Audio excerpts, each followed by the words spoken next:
Nos anos que se seguiram após a implantação da República e durante as primeiras décadas do século XX, ocorreram no Brasil vários movimentos de revoltas, lutas armadas e agitações políticas. O cangaço foi um deles. Originário de uma realidade cruel e opressora, o cangaço tinha violência como marca registrada.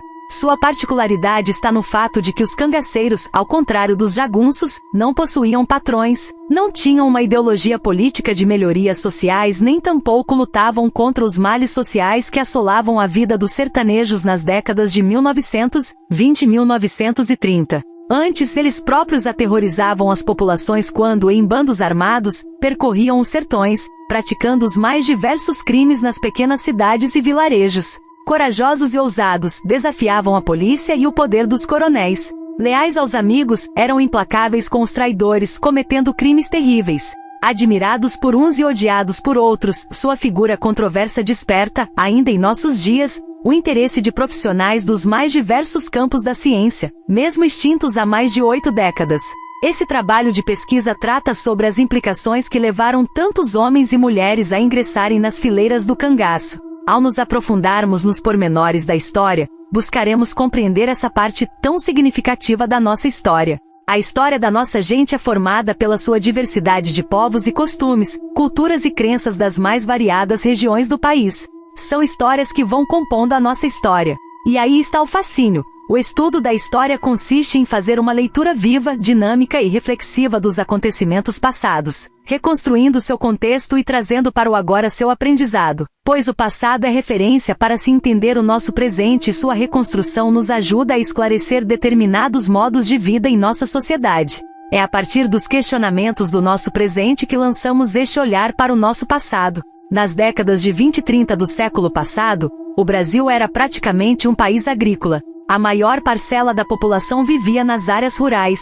O país dava os primeiros passos de uma economia agrária para uma economia industrial. A abertura de estradas, a construção civil e os grandes arranha-céus são exemplos de desenvolvimento desse período. No entanto, esse desenvolvimento não chegava a todas as partes do país. Nas cidades e vilarejos afastados dos grandes centros, a vida parecia ter parado no tempo. A falta de estradas, de água encanada, de moradias de alvenaria, de escolas, hospitais e de oportunidade de trabalho testemunham o quanto era escassa, ou praticamente nula, a aplicação de políticas públicas que favorecessem o bem-estar social. Milhões de brasileiros viviam o drama da fome e da miséria, das mínimas condições de alimentação, moradia e saúde. Sofriam com a violência desmedida das autoridades e dos coronéis, das péssimas condições de trabalho às quais os trabalhadores, principalmente os rurais, eram submetidos, além do alto índice de analfabetismo. Também havia em muitos lugares a ausência da lei, onde por vezes não existiam delegacias ou o contingente policial era insuficiente para atender à demanda da população. Tudo isso resultava no aumento da violência, onde o mais forte subjugava o mais fraco através da força das armas de fogo. O cangaço nasce nesse contexto e problemática social, como um fenômeno surgido na segunda metade do século XIX no Nordeste brasileiro. Era formado por homens e mulheres oriundos das mais variadas cidades nordestinas, sem condições econômicas. Muito embora haja exemplos de cangaceiros de situações econômicas que, se não era abastada, estava certamente acima da média geral que pelos mais variados motivos. Vingança, fugitivos da justiça, pobreza, criminosos procurados e mesmo por se identificar com aquele tipo de vida dentre outros, juntavam-se em bandos para assaltar, extorquir, ou até mesmo estavam a serviço de coronéis, que os contratavam como assassinos de seus desafetos ou inimigos políticos. Vagavam pelas caatingas e sertões nordestinos, invadindo propriedades e atacando vilarejos, cidades, povoados, vilarejos e fazendas, desafiando o poder público e a figura autoritária dos coronéis.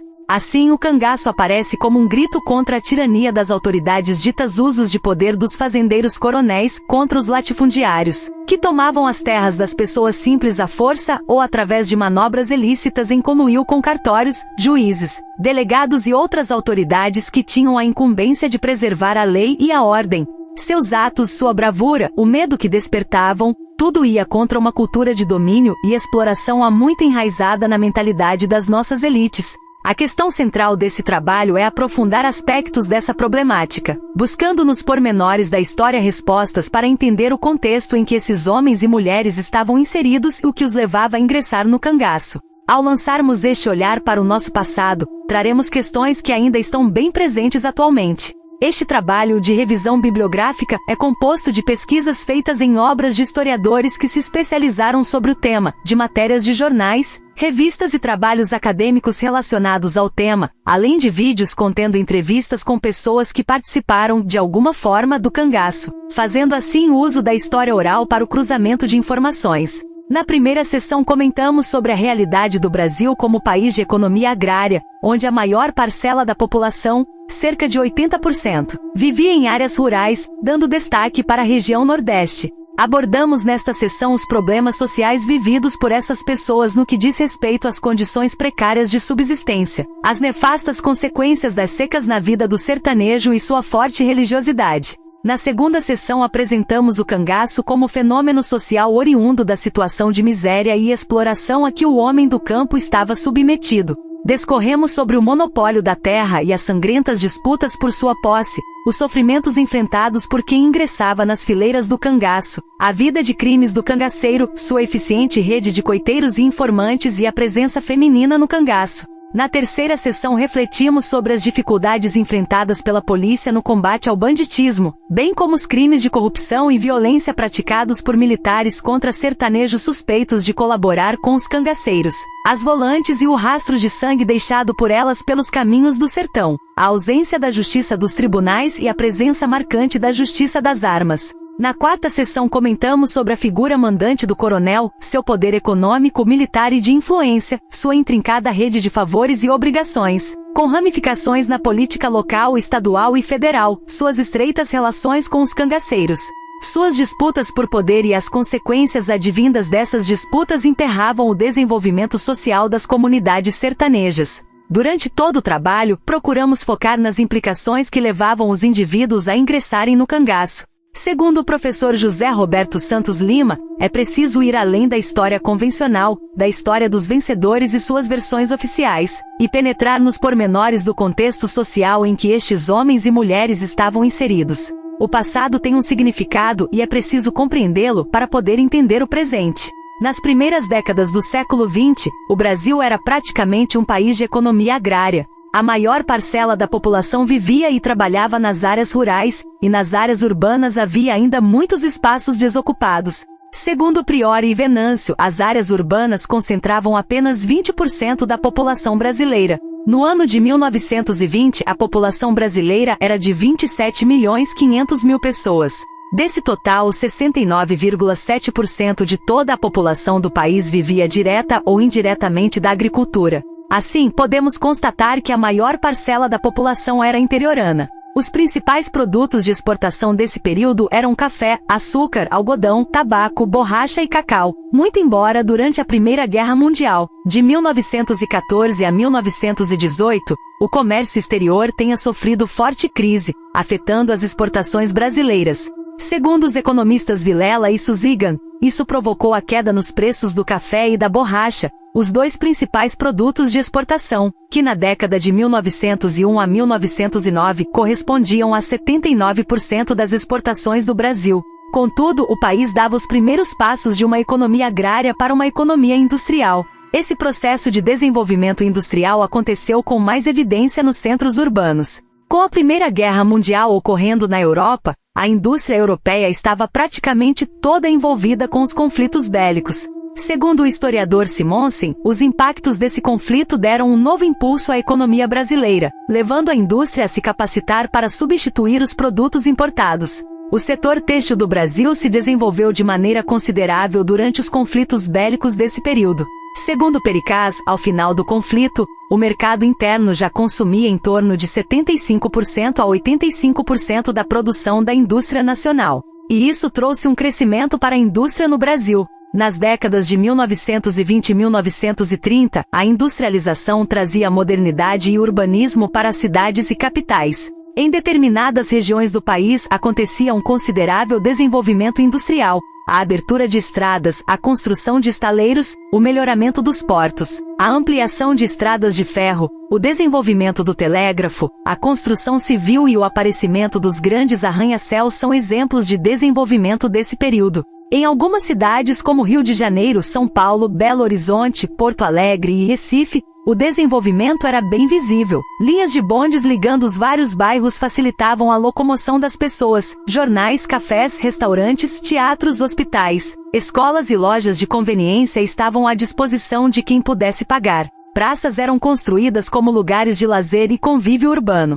No entanto, esse desenvolvimento não era para todos. Mesmo com o aumento da população em alguns lugares, a estrutura urbana permanecia precária. Nas cidades e vilarejos afastados dos grandes centros, a vida parecia ter parado no tempo. A falta de estradas, de água tratada, de casas de alvenaria, havia muitas casas de taipa cobertas com palha seca, de escolas, centros médicos, luz elétrica e de políticas que favorecessem a geração de empregos testemunham o quanto era escassa ou praticamente nula a aplicação de políticas públicas que favorecessem o bem-estar social. Segundo Facó, as classes dominantes brasileiras se vangloriavam pelo Brasil ser um país essencialmente agrícola.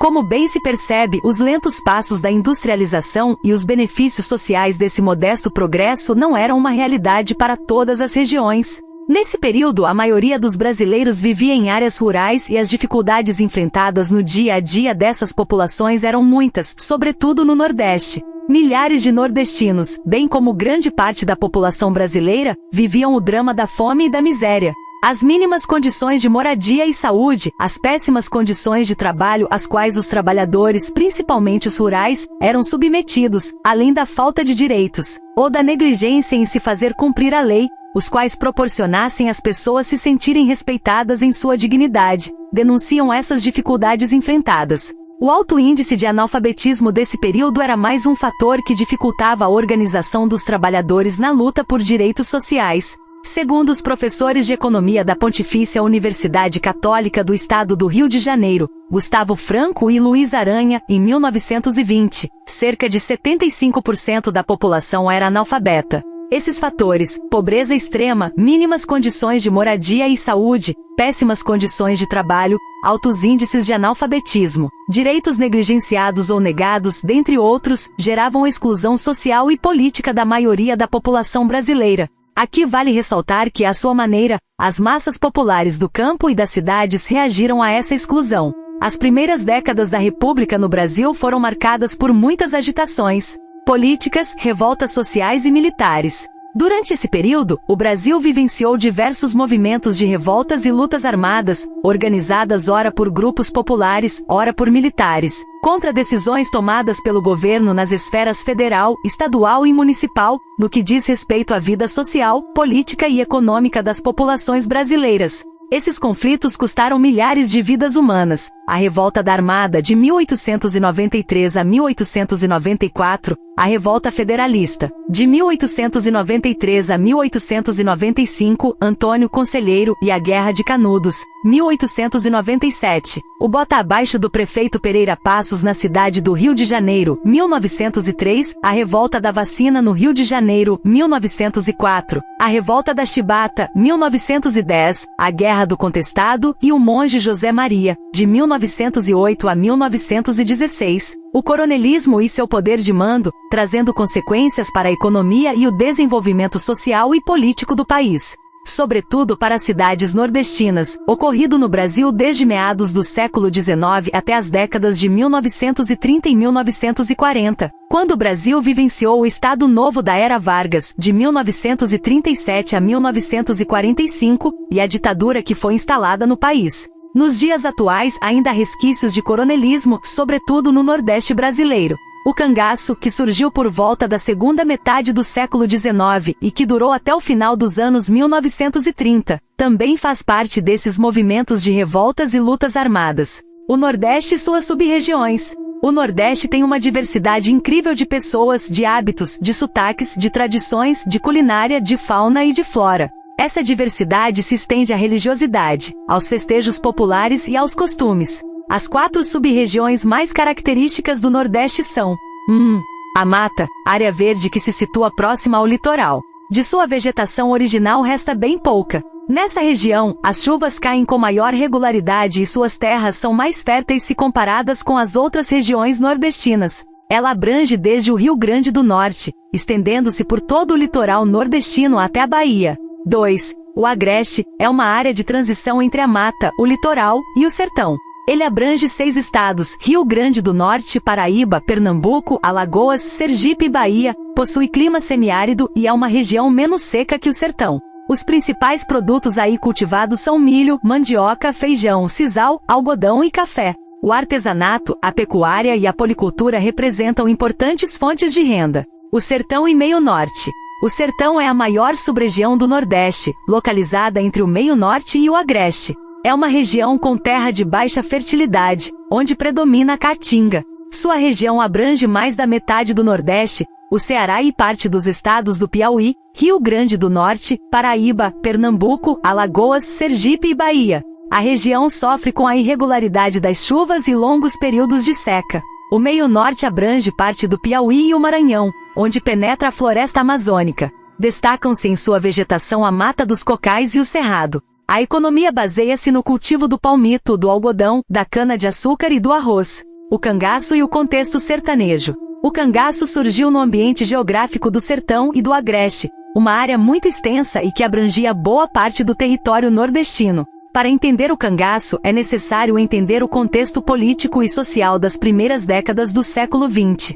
Situá-lo no ambiente sertanejo, compreendendo o dia a dia de um homem do campo, seu trabalho, seus costumes, sua religiosidade, suas angústias e sofrimentos, bem como a realidade do coronelismo nordestino, o sertanejo e a difícil labuta pela vida. Segundo Pericaz, o Brasil em 1920 tinha uma população de 27.500.000 habitantes e o Nordeste possuía 36,7% desse total. Já em 1941, o Conselho Nacional de Geografia afirmava que o Nordeste tinha uma extensão territorial de 838.801 km². As belezas naturais existentes na região, sobretudo os rios, as matas e as praias do litoral, de exuberante beleza, contrastam com o sertão e a caatinga, locais de terra dura e áspera e que ocupam mais da metade da área total do Nordeste. Durante os períodos de estiagem, essa região se torna ainda mais desoladora. A paisagem formada por campos secos, de solo acinzentado, vegetação rasteira, árvores de pequena estatura com troncos retorcidos e ressequidos. O calor abrasador e um imenso céu azul celeste, quase sem nuvem alguma, traz um aspecto de melancólica beleza. O silêncio devorador e inquietante é quebrado apenas pelo som do vento, o rastejar de algum animal ou o canto seco e triste de algum pássaro em busca de comida e abrigo. Por onde antes corria um córrego ou um pequeno rio, durante o período da seca o chão fica ressecado, em forma de torrões rachados pelo sol causticante. A região da Caatinga é composta por um solo difícil, hostil, de temperatura alta e sem chuva, ou quando chove é de quantidade ínfima para abrandar aquele cenário de chão pedregoso e seco. O pé de mandacaru e os arbustos espinhentos parecem desafiar aquela natureza de beleza mórbida, dura e trágica. As pessoas que vivem na Caatinga desenvolveram ao longo dos tempos uma maneira própria de viver. Na escassez de tudo, sobretudo da água, nada é desperdiçado, desde os utensílios domésticos, provenientes de peles de animais e troncos de árvores, as roupas e calçados, desde a alimentação, precária para a maioria das famílias sertanejas, e aliviada por alguma plantação, criação de aves, cabras ou de algum gado. A água, líquido precioso e vital para sua sobrevivência, encontrada muitas vezes a centenas de metros de sua morada, e que é barrenta, salobra, escura e sem tratamento algum. Nas caatingas e por fim nos cerrados, desenvolveu-se uma economia pastoril, associada à produção açucareira, como um real desenvolvimento do lugar e assim, uma significativa melhora na vida das pessoas. Antes era uma economia bastante limitada. As necessidades eram muitas. Arruda afirma que já durante o Império e depois com a implantação da República, os trabalhadores do sertão enfrentavam muitas dificuldades e lutavam para sobreviver em condições extremamente adversas. O sertanejo e suas condições de vida. O sertanejo vivia em condições de pobreza extrema. Para Euclides da Cunha, crescer no sertão significa enfrentar muitas adversidades na luta pela sobrevivência, destacando-se pela coragem e valentia. Ele é um profundo conhecedor dos sinais da natureza, sabe os tempos das estações, o melhor período para o plantio e a qualidade da terra fértil. Seus remédios vêm das ervas e matos medicinais, encontrados nas capoeiras, uma herança da sabedoria indígena, que utiliza para aliviar as dores do corpo. Sua religiosidade, principal forma de educação, se desenvolveu alheia às práticas litúrgicas oficiais. Dada a imensidão do território, o número de sacerdotes era insuficiente para atender às áreas rurais. Surge então uma mistura dos ensinamentos católicos de Portugal, influenciados pelo messianismo regional, acrescidos de crenças indígenas e das religiões africanas, trazidas pelos escravos. Essa religiosidade é repleta de orações, benditos, ladainhas, superstições, sortilégios, adivinhações e curandeirismo, parecendo conhecer remédio para todos os males. Segundo o inglês Henry Coster, os sertanejos moravam em casas de condições precárias. O historiador sergipano José Anderson do Nascimento afirma que no início dos anos 1920, 74% dos prédios rurais não tinham instalações sanitárias, 78% não possuíam luz elétrica e 55% tinham piso de terra batido. Nos interiores e vilarejos mais afastados dos centros urbanos, as escolas eram raras. O índice de analfabetismo era alto, cerca de 75%. A construção e manutenção de uma escola dependia da vontade e, por vezes, dos recursos do fazendeiro local. Algumas vezes o fazendeiro contratava um mestre-escola, que lecionava nas casas da fazenda por alguns meses.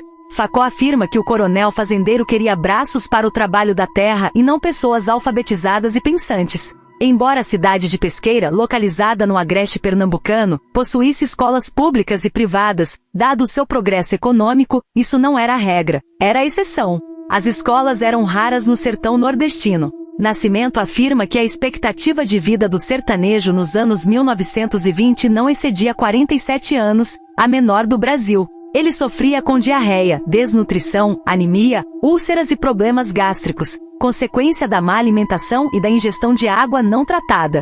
Ainda nos anos 1970, a esquistossomose e a desnutrição eram causas de boa parte da mortalidade infantil no sertão. O trabalho no campo começava cedo e se desenvolvia sob o sol escaldante e o solo árido. A falta de água era constante, dependendo da região e das condições do tempo. As atividades laborais do campo eram diversas: roçar, destocar, semear, cavar valetas para o plantio de cana-de-açúcar, cuidar de animais. Serviço feito por ferreiros, vaqueiros, carpinteiros, entre outros profissionais, trabalhar no corte da cana, na colheita, na casa de farinha ou nos engenhos de moagem de cana. Com o consentimento do patrão, o sertanejo pobre podia manter uma pequena roça. Havia também o trabalho de jagunço, homens armados contratados pelos fazendeiros para fazer sua segurança, a de suas famílias e propriedades. Eles representavam o braço forte do fazendeiro, que através das armas, fazia valer sua lei e ordem. Os jagunços também serviam a seus patrões assassinando desafetos e rivais políticos.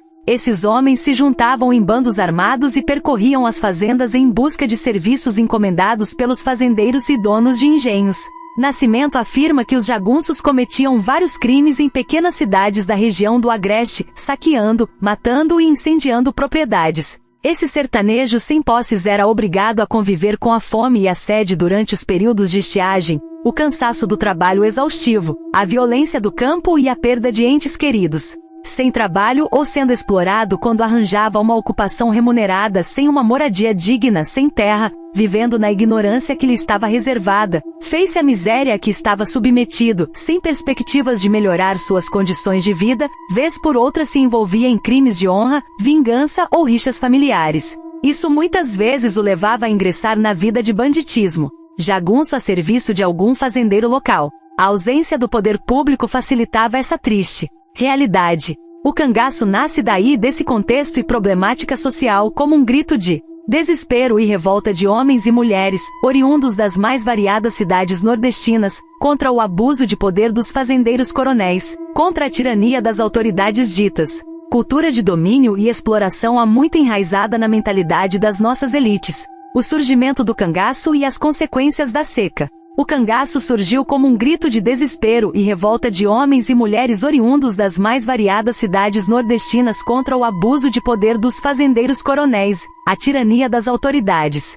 Esse movimento foi um reflexo da cultura de domínio e exploração há muito enraizada na mentalidade das elites locais. Consequências da seca. A seca representa um verdadeiro flagelo para a vida da comunidade sertaneja. Durante o século XIX, diversos períodos de estiagem assolaram a região Nordeste, causando graves prejuízos.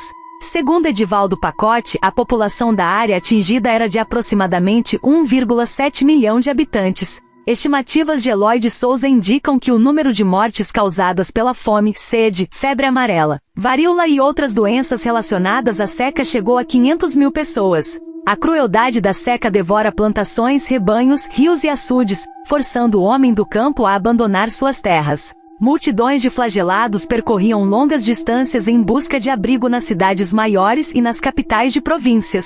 Centenas de pessoas se amontoavam em ruas, praças e lugares ermos, embaixo de árvores, implorando caridade. O aumento desordenado da população nas cidades do Ceará, da Paraíba, do Rio Grande do Norte e de Pernambuco trouxe a mendicância, prostituição, roubo, brigas, crimes e doenças. Esses acontecimentos chamaram a atenção das autoridades locais e do governo imperial, que foram pressionados a tomar medidas de socorro e providências. O imperador Dom Pedro II chegou a prometer, em lágrimas, vender as joias da coroa para que nenhum sertanejo morresse de fome. A ajuda do governo chegou na forma de víveres e mantimentos para os retirantes e flagelados, perfuração de poços e cacimbas, e criação de obras públicas que geravam empregos temporários, tentando evitar a migração desordenada. No entanto, esses recursos eram demorados, mal administrados e insuficientes.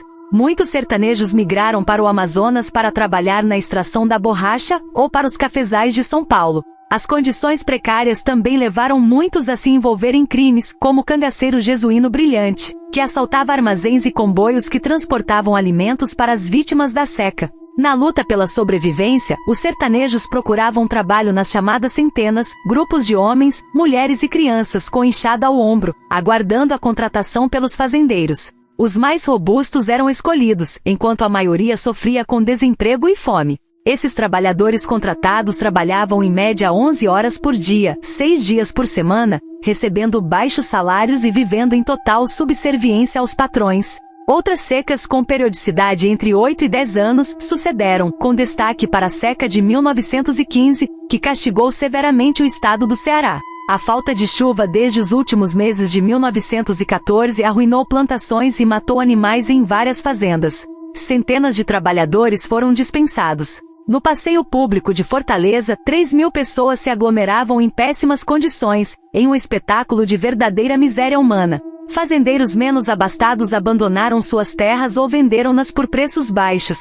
Agentes do governo pagavam passagens de trem para os retirantes chegarem às cidades próximas e evitarem a fadiga da caminhada. Muitos eram embarcados para trabalhar nas extrações da borracha no Amazonas. Os que não conseguiam as passagens de trem seguiriam a pé para as cidades próximas, enfrentando longas jornadas e uma verdadeira batalha pela sobrevivência. Muitos morriam pelo caminho de sede, fadiga e inanição. Os que chegavam às cidades com menos seca estavam cansados, doentes, sujos, esfomeados, com roupas em farrapos e em condições deploráveis. Escassas políticas públicas. A ajuda governamental insuficiente muitas vezes ficava sob o domínio e conveniência de determinados grupos da região. Raquel de Queiroz, contemporânea desses acontecimentos, escreveu em 1929 um romance sobre os sofrimentos vividos por aquelas pessoas, fazendo um paralelo com os personagens da história. Esta seca ceifou, segundo Pericaz, a vida de 30.000 cearenses e expulsou 42.000 pessoas do estado.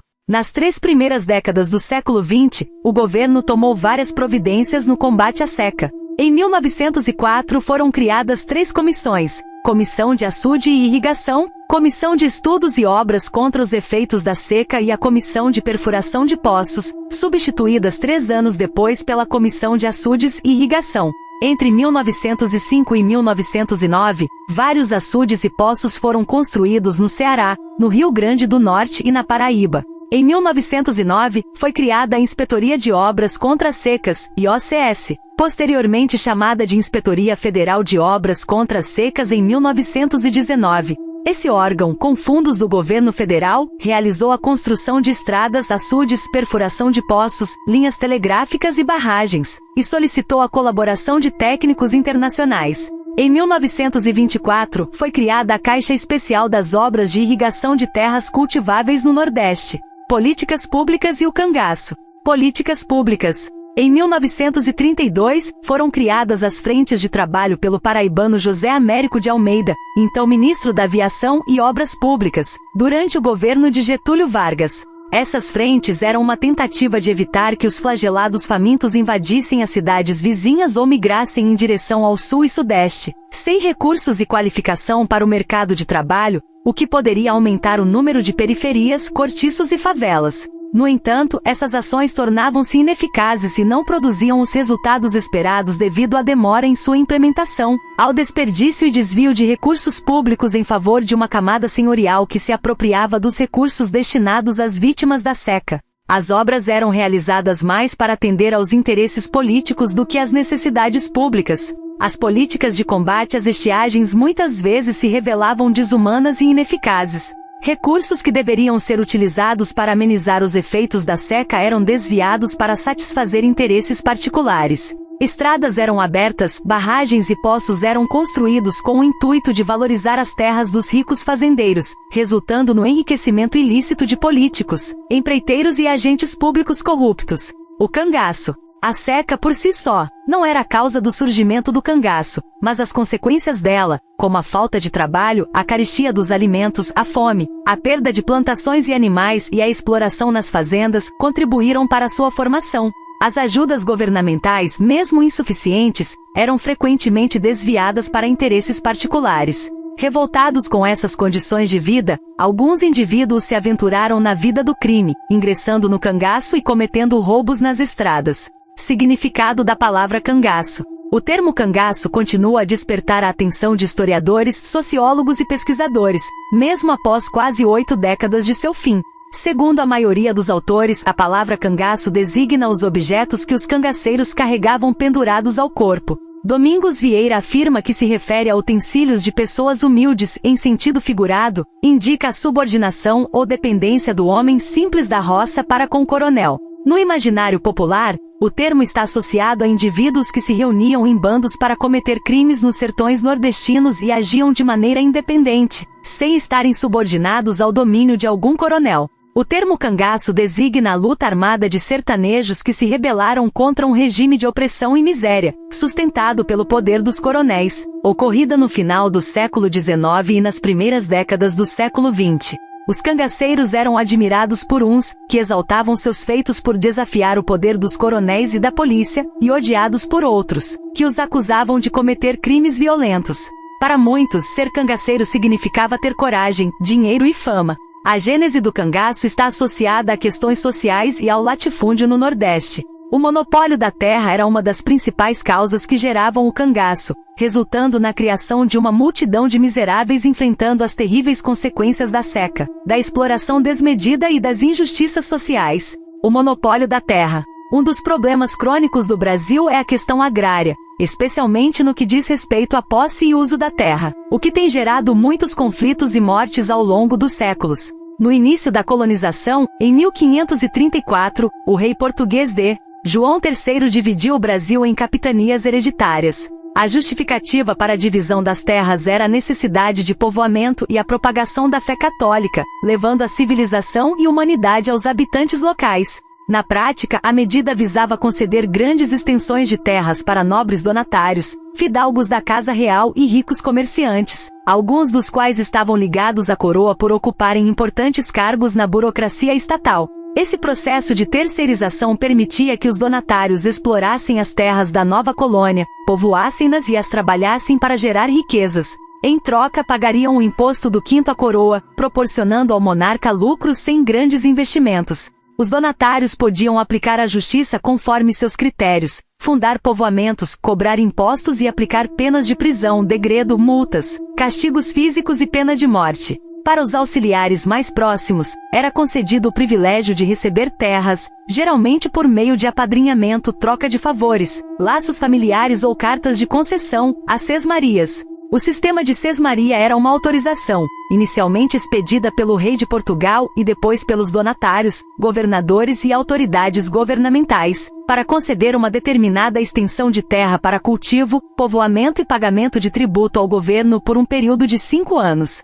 O objetivo era desenvolver o cultivo nas terras. No entanto, a concessão de terras muitas vezes resultava em desabrigo para centenas de moradores nativos em favor de privilégios concedidos a poucas pessoas que tinham influência com as autoridades ou com elas algum parentesco. Durante o período do Império no Brasil, as terras muitas vezes ficavam ociosas, sem utilidade, enquanto seus proprietários residiam nas capitais das províncias. Esse sistema de latifúndio improdutivo foi em parte corrigido pela Lei de Terras, Lei nº 601, de 18 de setembro de 1850, que tornou públicas as terras devolutas, aquelas que não pertenciam ao domínio privado. A lei estabelecia que a única forma de acesso à terra era por meio de compra junto ao Estado e apresentava os direitos e deveres dos proprietários de terras, abolindo as sesmarias. As terras não seriam mais concedidas a nobres para distribuição a quem quisessem. A relação passava a ser de compra e venda, com o objetivo de organizar a propriedade da terra. No entanto, a ociosidade das terras gerava um problema econômico e social, pois a terra não produzia, e muitas pessoas ficavam sem terras para morar e trabalhar, sujeitas à exploração e privações. Segundo Gilberto Freire, os proprietários se recusavam a vender ou até mesmo arrendar os terrenos. A falta de incentivo para os pobres cultivarem terras de que poderiam ser despojados rapidamente limitava as oportunidades. Nas terras dos grandes proprietários, os pequenos agricultores não gozavam de direitos. A má distribuição de terras no Nordeste brasileiro é um problema que persiste há muitas décadas, criando um monopólio agrário que submete o homem do campo a um isolamento brutal, estagnando seu desenvolvimento econômico e cultural. Vitor Leal destacou que o homem, ao depender da terra para sua subsistência, vivia em um estado lamentável de pobreza, ignorância e miséria contínua, agravado pela falta de justiça e pela paralisia das forças produtivas. Para muitos sertanejos, a rebeldia armada foi a saída encontrada para enfrentar essa situação. Mensagem presidencial e banditismo social. Em uma mensagem presidencial dirigida ao Congresso em 1947, sobre as populações rurais desprovidas de terras, é afirmado: milhões de brasileiros das zonas rurais estão submetidos a um processo secular de atrofia de suas capacidades físicas e intelectuais, vegetando sem estímulo, sem saúde, sem instrução e morando em terras alheias cujo valor especulativo as coloca inteiramente fora das possibilidades de aquisição. Esse documento sugere que as autoridades tinham conhecimento das dificuldades enfrentadas pelo homem do campo. A situação não era oculta nem isolada, mas muito presente na sociedade da época. O descaso dos governantes em relação aos problemas urgentes e gritantes das populações sertanejas é evidente. O poder político, de forma negligente, não apresentava soluções satisfatórias para os conflitos relacionados à posse da terra. As providências governamentais para o bem social eram praticamente nulas. As políticas públicas escassas e ineficientes não surtiam efeito frente ao emaranhado de troca de favores e privilégios de uma classe senhorial que concentrava a maior parte das terras nas mãos dos ricos fazendeiros. A resolução das questões de terra muitas vezes ficava a cargo das partes em conflito, resultando em rixas familiares, conflitos armados, emboscadas nas estradas, abuso de autoridade e usurpação de direitos. A inércia da justiça e a subserviência de juízes e delegados aos poderosos coronéis exacerbavam as injustiças e conflitos no campo. Esse descaso governamental favorecia o crescimento do banditismo. A rebeldia do cangaceiro decorre dessa realidade hostil. Se no passado o jagunço estava a serviço do coronel, que contratava seus serviços nas disputas por poder, no cangaço, esse jagunço passa a agir por conta própria, hostilizando o próprio coronel que o apoiava. Banditismo social. A teoria de banditismo social, desenvolvida por Hobsbawm, classifica diferentes tipos de bandidos, suas características e como eram vistos pelas pessoas de sua localidade. Em sua análise, Hobsbawm incluiu o cangaço. Para ele, o bandido social seria o camponês que, vivendo os mesmos problemas e sofrimentos de seu grupo social, se tornaria bandido por motivos comuns à sua comunidade. Esse bandido não seria comum, por lutar contra os causadores dos sofrimentos, acabaria ganhando a simpatia e até a admiração dos seus. Esses, de alguma forma, colaborariam com ele, vendo seus atos como uma forma de justiça contra seus opressores. Seus atos criminosos seriam justificados como necessários para combater o mal que oprime seu grupo social. Portanto, o bandido social é aquele que, usando armas, luta por uma sociedade mais justa e menos desigual. No entanto, os cangaceiros não se encaixam completamente nessa descrição.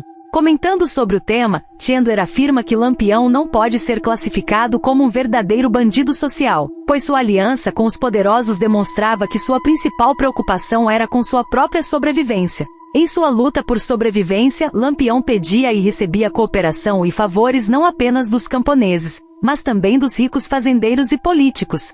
Os cangaceiros não estavam interessados em mudar as estruturas sociais ou lutar contra a opressão, fome ou miséria do povo. Eles não tinham ambições políticas, objetivos específicos ou reivindicações sociais.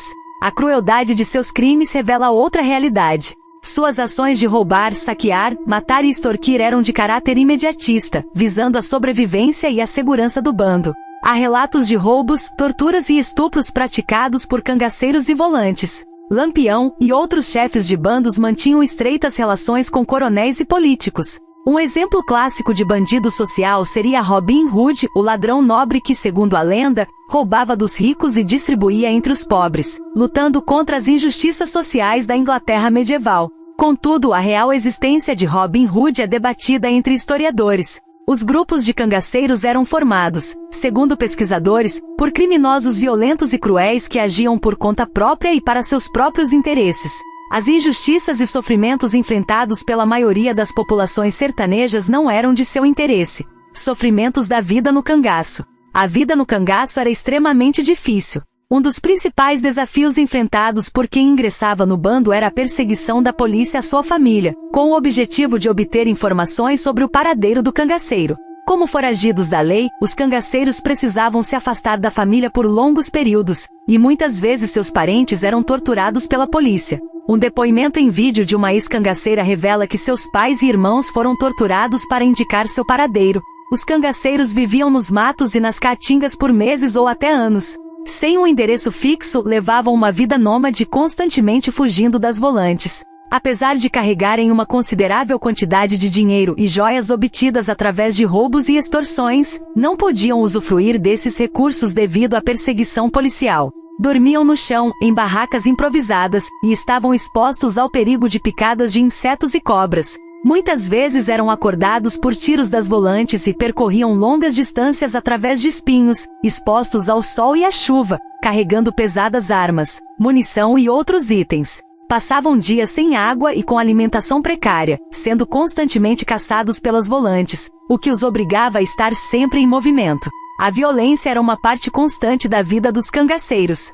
Quando capturados, eram cruelmente torturados. Segundo Facó, quando mortos em combate, seus corpos eram frequentemente decapitados com facões. Se aprisionados, eram sumariamente fuzilados. Facó relata que durante o assalto à cidade de Mossoró, muitos cangaceiros foram mortos em lugares ermos. As dificuldades para as mulheres grávidas no cangaço eram ainda maiores a partir de 1930. Devido à vida nômade, longas caminhadas, falta de assistência médica e combates, a gestação se tornava extremamente difícil. As mães cangaceiras não podiam ficar com seus filhos no bando, pois o choro das crianças poderia denunciar o esconderijo aos inimigos. Quando a criança nascia, era entregue a familiares, pessoas de confiança ou religiosos. Por exemplo, a filha de Lampião e Maria Bonita, Expedita Ferreira, nascida em setembro de 1932, foi entregue a um casal de lavradores com 11 filhos. O filho de Corisco e Dadá, Silvio Bulhões, nascido em agosto de 1935, foi entregue ao padre Bulhões em Santana do Ipanema, Alagoas. As duas filhas de Antônio Silvino foram criadas em um educandário religioso em Recife. O cangaceiro Mariano Laurindo Granja e sua companheira Otília entregaram seu filho ao padre Firmino de Mata Grande, Alagoas. Em algumas situações, crianças eram abandonadas nas caatingas durante fugas apressadas, como ocorreu com o filho de Labareda, recolhido e criado pelo sargento Edgar Rocha na Bahia. Alguns cangaceiros desistiam do bando e retornavam à vida de agricultor em outras localidades devido aos sofrimentos e riscos envolvidos no cangaço. A religiosidade. A religião desempenhava um papel marcante na vida do sertanejo. Aprendida desde a infância e acompanhada de procissões, terços e novenas, a religiosidade também era evidente entre os cangaceiros, especialmente no grupo de Lampião. Há diversos relatos de que Lampião rezava regularmente, misturando sua religiosidade com lendas e superstições.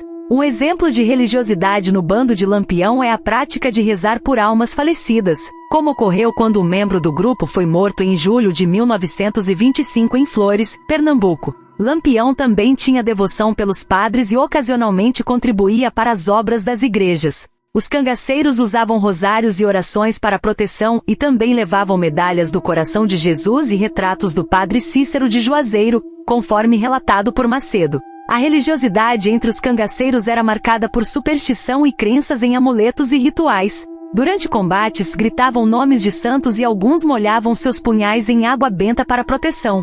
No entanto, essa religiosidade não se refletia em práticas de piedade ou clemência. Relatos indicam que os cangaceiros eram extremamente cruéis com suas vítimas, sem mostrar misericórdia. Crime de honra. O homem sertanejo, vivendo em comunidades isoladas e sofrendo privações e dificuldades, desenvolvia sua personalidade em meio a uma realidade social severa e uma educação austera. A honra e a palavra dada eram altamente valorizadas e os laços familiares, muitas vezes ampliados por compadrios, eram considerados acima de tudo, até mesmo da vida. Discussões e ofensas poderiam levar a conflitos fatais, como brigas com facas ou espingardas. Os cangaceiros eram em grande parte oriundos das camadas mais pobres da sociedade sertaneja, embora alguns viessem de situações econômicas relativamente melhores. A vingança familiar era comum e podia levar à formação de bandos de cangaceiros. Por exemplo, um soldado envolvido em uma briga por questões de roubo de animal e desavenças familiares acabou se tornando cangaceiro após fugir da justiça e da vingança da família do agressor. A falta de justiça eficaz e o abandono pelo poder público levavam as pessoas a resolver suas disputas com armas. Os coiteiros. Os coiteiros eram pessoas que auxiliavam os cangaceiros de várias formas. Fazendeiros ricos muitas vezes utilizavam os cangaceiros para causar danos aos bens de seus adversários políticos e pessoais, até mesmo para assassinatos. Outros coiteiros davam abrigo, comida, bebida, dinheiro, armas e munições aos cangaceiros para evitar represálias, como violência contra suas famílias, queimas de plantações, mortes de animais e saques em suas fazendas. Entre os coiteiros de Lampião, havia autoridades notórias como o governador de Sergipe, Heronildes Ferreira de Carvalho, que havia sido capitão médico do exército. Após a ascensão de Getúlio Vargas ao poder em 1930, Heronildes foi nomeado interventor do estado de Sergipe em 1937. De acordo com Nascimento, 1998, p. 243, Heronildes forneceu munição a Lampião em algumas ocasiões e garantiu que a polícia não incomodasse em Sergipe. Em Aurora, no interior do Ceará, Lampião contava com o apoio do coronel Isaías Arruda, um rico fazendeiro local. Na cidade de Bela Vista, atual Serra Talhada, em Pernambuco, os cangaceiros tinham o fazendeiro Emílio Novaes como coiteiro. Na região de Serra Grande, também em Pernambuco, contavam com o apoio do coronel Ângelo Gia, proprietário da fazenda Poço de Ferro. O coronel João Sá de Jeremoabo também prestava apoio ao cangaço. Chandler, 1981, p. 190. Muitos fazendeiros viam negociações com Lampião como uma forma de se proteger contra roubos e depredações perpetrados por cangaceiros. Nascimento afirma que armas e munições chegavam da capital baiana, através de industriais e fazendeiros ribeirinhos que sustentavam os cangaceiros no sertão. A munição era transportada em canoas pelo rio São Francisco, com destino a Pão de Açúcar, Porto da Folha, Piranhas ou Canindé do São Francisco. Em algum ponto, um coiteiro previamente avisado estava com animais aguardando a entrega. Também havia membros da polícia corruptos que vendiam armas e munições para Lampião. A entrega era feita por pequenos comerciantes que, além de fornecer alimentos e dinheiro, eram obrigados a prestar favores como transportar recados, avisar sobre as volantes e fazer compras para os cangaceiros. Pessoas simples também ajudavam, servindo como informantes, abrigando os cangaceiros quando necessário e auxiliando com feridos. Em troca, essas pessoas eram recompensadas com dinheiro ou presentes. Exceto pelas autoridades políticas e coronéis, todos esses colaboradores corriam o risco de prisão e tortura pelas volantes. Benício Alves dos Santos afirmou em entrevista que sua entrada no cangaço ocorreu após uma volante policial torturar seu pai, arrancando-lhe a barba e as unhas, sob a acusação de ser coiteiro. A represália dos cangaceiros contra aqueles que se recusavam a atender seus pedidos também era severa. Espancamentos, mortes e saque de bens eram comuns. Foi o que ocorreu com Manuel Alves de Medeiros, conhecido como Manuel Tentem, que se negou a atender um pedido de dinheiro feito pelo cangaceiro Sabino Gomes a mando de Lampião. Dias depois, Lampião e seu bando encontraram trabalhadores transportando algodão de Manuel e ordenaram que a carga fosse queimada e os animais soltos como represália. Quando alguém era acusado de fornecer informações à polícia sobre os cangaceiros, pagava com a vida, sofrendo crueldades extremas. Este foi o caso de Torquato José dos Santos e seu genro Firmino, assassinados com requintes de crueldade após serem falsamente acusados de entregar o paradeiro do cangaceiro Zé Sereno para a polícia. A população simples vivia aterrorizada, dividida entre servir a polícia e não negar favores aos cangaceiros. Em geral, os cangaceiros dispunham de uma eficiente rede de informantes e coiteiros, o que facilitava seus delitos e lhes mantinha informados sobre a movimentação policial. Para muitos sertanejos, o cangaço representava uma alternativa de ascensão social. Os ganhos obtidos com as práticas ilícitas dos cangaceiros proporcionavam um poder aquisitivo que um trabalhador rural jamais conseguiria alcançar apenas com o trabalho no campo. Assim, os sertanejos pobres nutriram um sentimento misto de medo e admiração pelo cangaço, devido à fama de destemidos dos cangaceiros, ao dinheiro que possuíam, à vida de aventuras e à coragem de desafiar coronéis fazendeiros e autoridades policiais. O cangaço, originado em uma realidade social cruel e opressora, era caracterizado por extrema violência. Desde os primeiros cangaceiros como Jesuíno Brilhante, morto em combate com a polícia em 1879, e Antônio Silvino, que, após ser baleado pela polícia em 1914, ficou preso por 28 anos em Recife, até os primos Sinhô Pereira e Luiz Padre, que abandonaram o cangaço em 1922, a violência sempre foi uma constante. A partir dos anos 1920 com Lampião, os cangaceiros passaram a agir com ainda mais crueldade, espalhando terror e morte pelo sertão nordestino. Os crimes cometidos pelos cangaceiros incluíam roubos, sequestros, extorsões, estupros, assassinatos, destruição de plantações e rebanhos, espancamentos, incêndios, castrações, marcas a ferro em brasa no corpo e pancadas com uma espécie de palmatória. A lista de crimes é extensa e marcada por extrema crueldade. Registros feitos por pesquisadores e sobreviventes mostram o nível de violência utilizado pelos cangaceiros, que frequentemente eram insensíveis aos gritos de dor e desespero de suas vítimas. A prática comum de sangramento envolvia a inserção de um punhal de mais de 30 centímetros de comprimento na fossa clavicular esquerda da vítima, atingindo o coração e o pulmão e causando um forte esguicho de sangue ao ser retirado. Os cangaceiros matavam por vingança, a mando dos coronéis ou por pura perversidade. Muitas vezes, suas vítimas eram emboscadas nas estradas ou atacadas em casa. Policiais das volantes também eram mortos de forma bárbara em confrontos. Os cangaceiros se destacavam por sua capacidade de surpreender e dominar rapidamente o ambiente. Um dos cangaceiros mais cruéis foi Corisco, nascido em 10 de agosto de 1907 em Matinha de Água Branca, atual Água Branca, Alagoas. Após servir ao exército e participar de um motim em 1924, Corisco fugiu e se envolveu em um assassinato, sendo condenado a 15 anos de prisão. Fugiu da cadeia e se juntou ao bando de Lampião em 1926, destacando-se pela força e liderança. Em setembro de 1931, Corisco capturou e torturou Herculano Borges de Sales, um subdelegado que o havia espancado anteriormente. Herculano foi amarrado, teve sua pele arrancada, pés e mãos decepados e o corpo esquartejado. Em 1928, Corisco raptou a jovem Dadá, com apenas 13 anos, após a acusação de que seu pai havia delatado alguém da amizade de Corisco à polícia. Dadá sofreu violência sexual e foi obrigada a viver com ele, mas com o tempo o casal desenvolveu um sentimento de amor e cumplicidade. Após a morte de Lampião em julho de 1938, Corisco buscou vingança e, incentivado por Jossa Bernardes, atacou a fazenda Lagoa dos Patos, matando Domingos José Ventura e sua família de forma brutal. As cabeças das vítimas foram enviadas a Piranhas, Alagoas. Outro exemplo de crueldade foi Santílio B.A., que retornou ao bando de Lampião e assassinou a avó, 2 tias, 4 irmãos e 2 primos.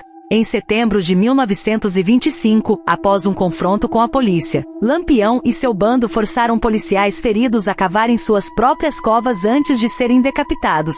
A violência também atingiu famílias inteiras como a de Manuel Gilo em Floresta, Pernambuco, onde 12 pessoas foram mortas em um ataque dos cangaceiros. Zé Vaqueiro, trabalhador da fazenda Paus Pretos em Sergipe, foi brutalmente espancado e queimado pelos cangaceiros. Lampião Virgulino Ferreira da Silva e seus seguidores cometeram uma variedade de crimes, incluindo roubos, assassinatos, espancamentos, sequestros, extorsões, incêndios e depredações. Em abril de 1931, Lampião capturou José Pequeno, um suposto delator, e o sangrou em praça pública. Como chefe supremo do cangaço, Lampião gozava da proteção de políticos, ricos fazendeiros e militares, com os quais mantinha relações de negócios. Comida e abrigo eram garantidos para os cangaceiros, que também contavam com uma vasta rede de coiteiros, que os mantinha informados sobre a movimentação das volantes. Segundo um relatório do inspetor Rafael Spínola, em Vila de Curaçá, na Bahia, a cerca de 20 léguas de Juazeiro, Lampião matou 15 pessoas, incluindo um escrivão que foi executado com extrema crueldade na frente da esposa e dos filhos. Em uma série de crimes na fazenda Campos Novos, em Porto da Folha SE, o grupo de Lampião amarrava o proprietário da fazenda, José Catende, rendia todos os homens e estuprava cerca de 15 moças. Os pais e irmãos das vítimas eram obrigados a dançar durante toda a madrugada com as vestes femininas das moças. Após ser forçado a assistir a toda essa sequência de horrores, Catende foi arrastado por cavalos sobre o solo endurecido e pedregoso da fazenda, escoriado e, em seguida, apunhalado várias vezes por criança, que ainda degolou sua cabeça e esquartejou seu corpo, deixando as partes penduradas nos galhos das árvores. Esses relatos demonstram que o cangaço transcendeu as questões relacionadas às revoltas sociais, às secas e à pobreza extrema. Durante as 3 primeiras décadas do século XX, tornou-se uma grave desordem social, marcada por muita violência, desestruturação das oligarquias existentes, êxodo rural em muitas fazendas e muitas famílias enlutadas.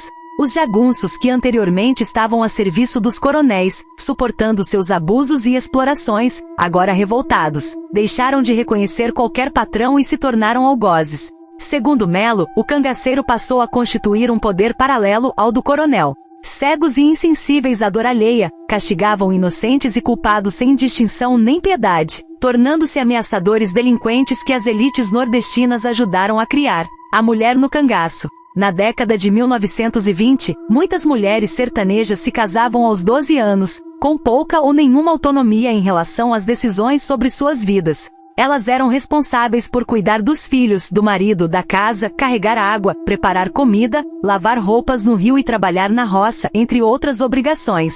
A vida da mulher era reclusa e marcada por uma rígida estrutura patriarcal, onde obedecer aos pais, e posteriormente ao marido, era uma imposição social. Casamentos intrafamiliares eram comuns e as oportunidades de educação eram limitadas, com escolas escassas e o analfabetismo predominante. Para as meninas, estudar era visto como algo promíscuo. A primeira mulher a se juntar ao cangaço foi Maria Gomes de Oliveira, conhecida como Maria Bonita, nascida em março de 1911, na fazenda Malhada da Caiçara, na Bahia.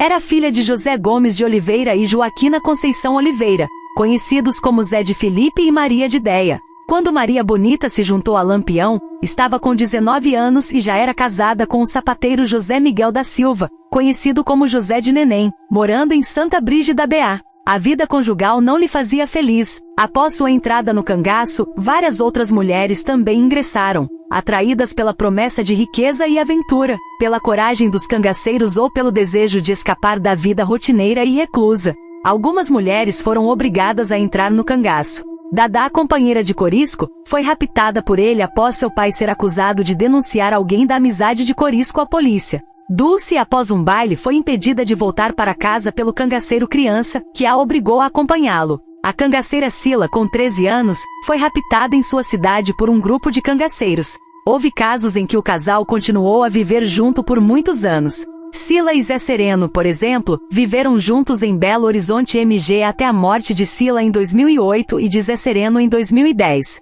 A presença feminina no cangaço trouxe mudanças no comportamento do grupo, contribuindo para a redução da violência sexual e promovendo melhores hábitos de higiene. Mulheres também desempenharam papéis de mediação, salvando vidas. Por exemplo, Dadá intercedeu para que 3 dos 7 filhos de Domingos Ventura fossem poupados após a morte de Lampião. O castigo de castração também foi quase erradicado graças aos pedidos de Maria Bonita a Lampião.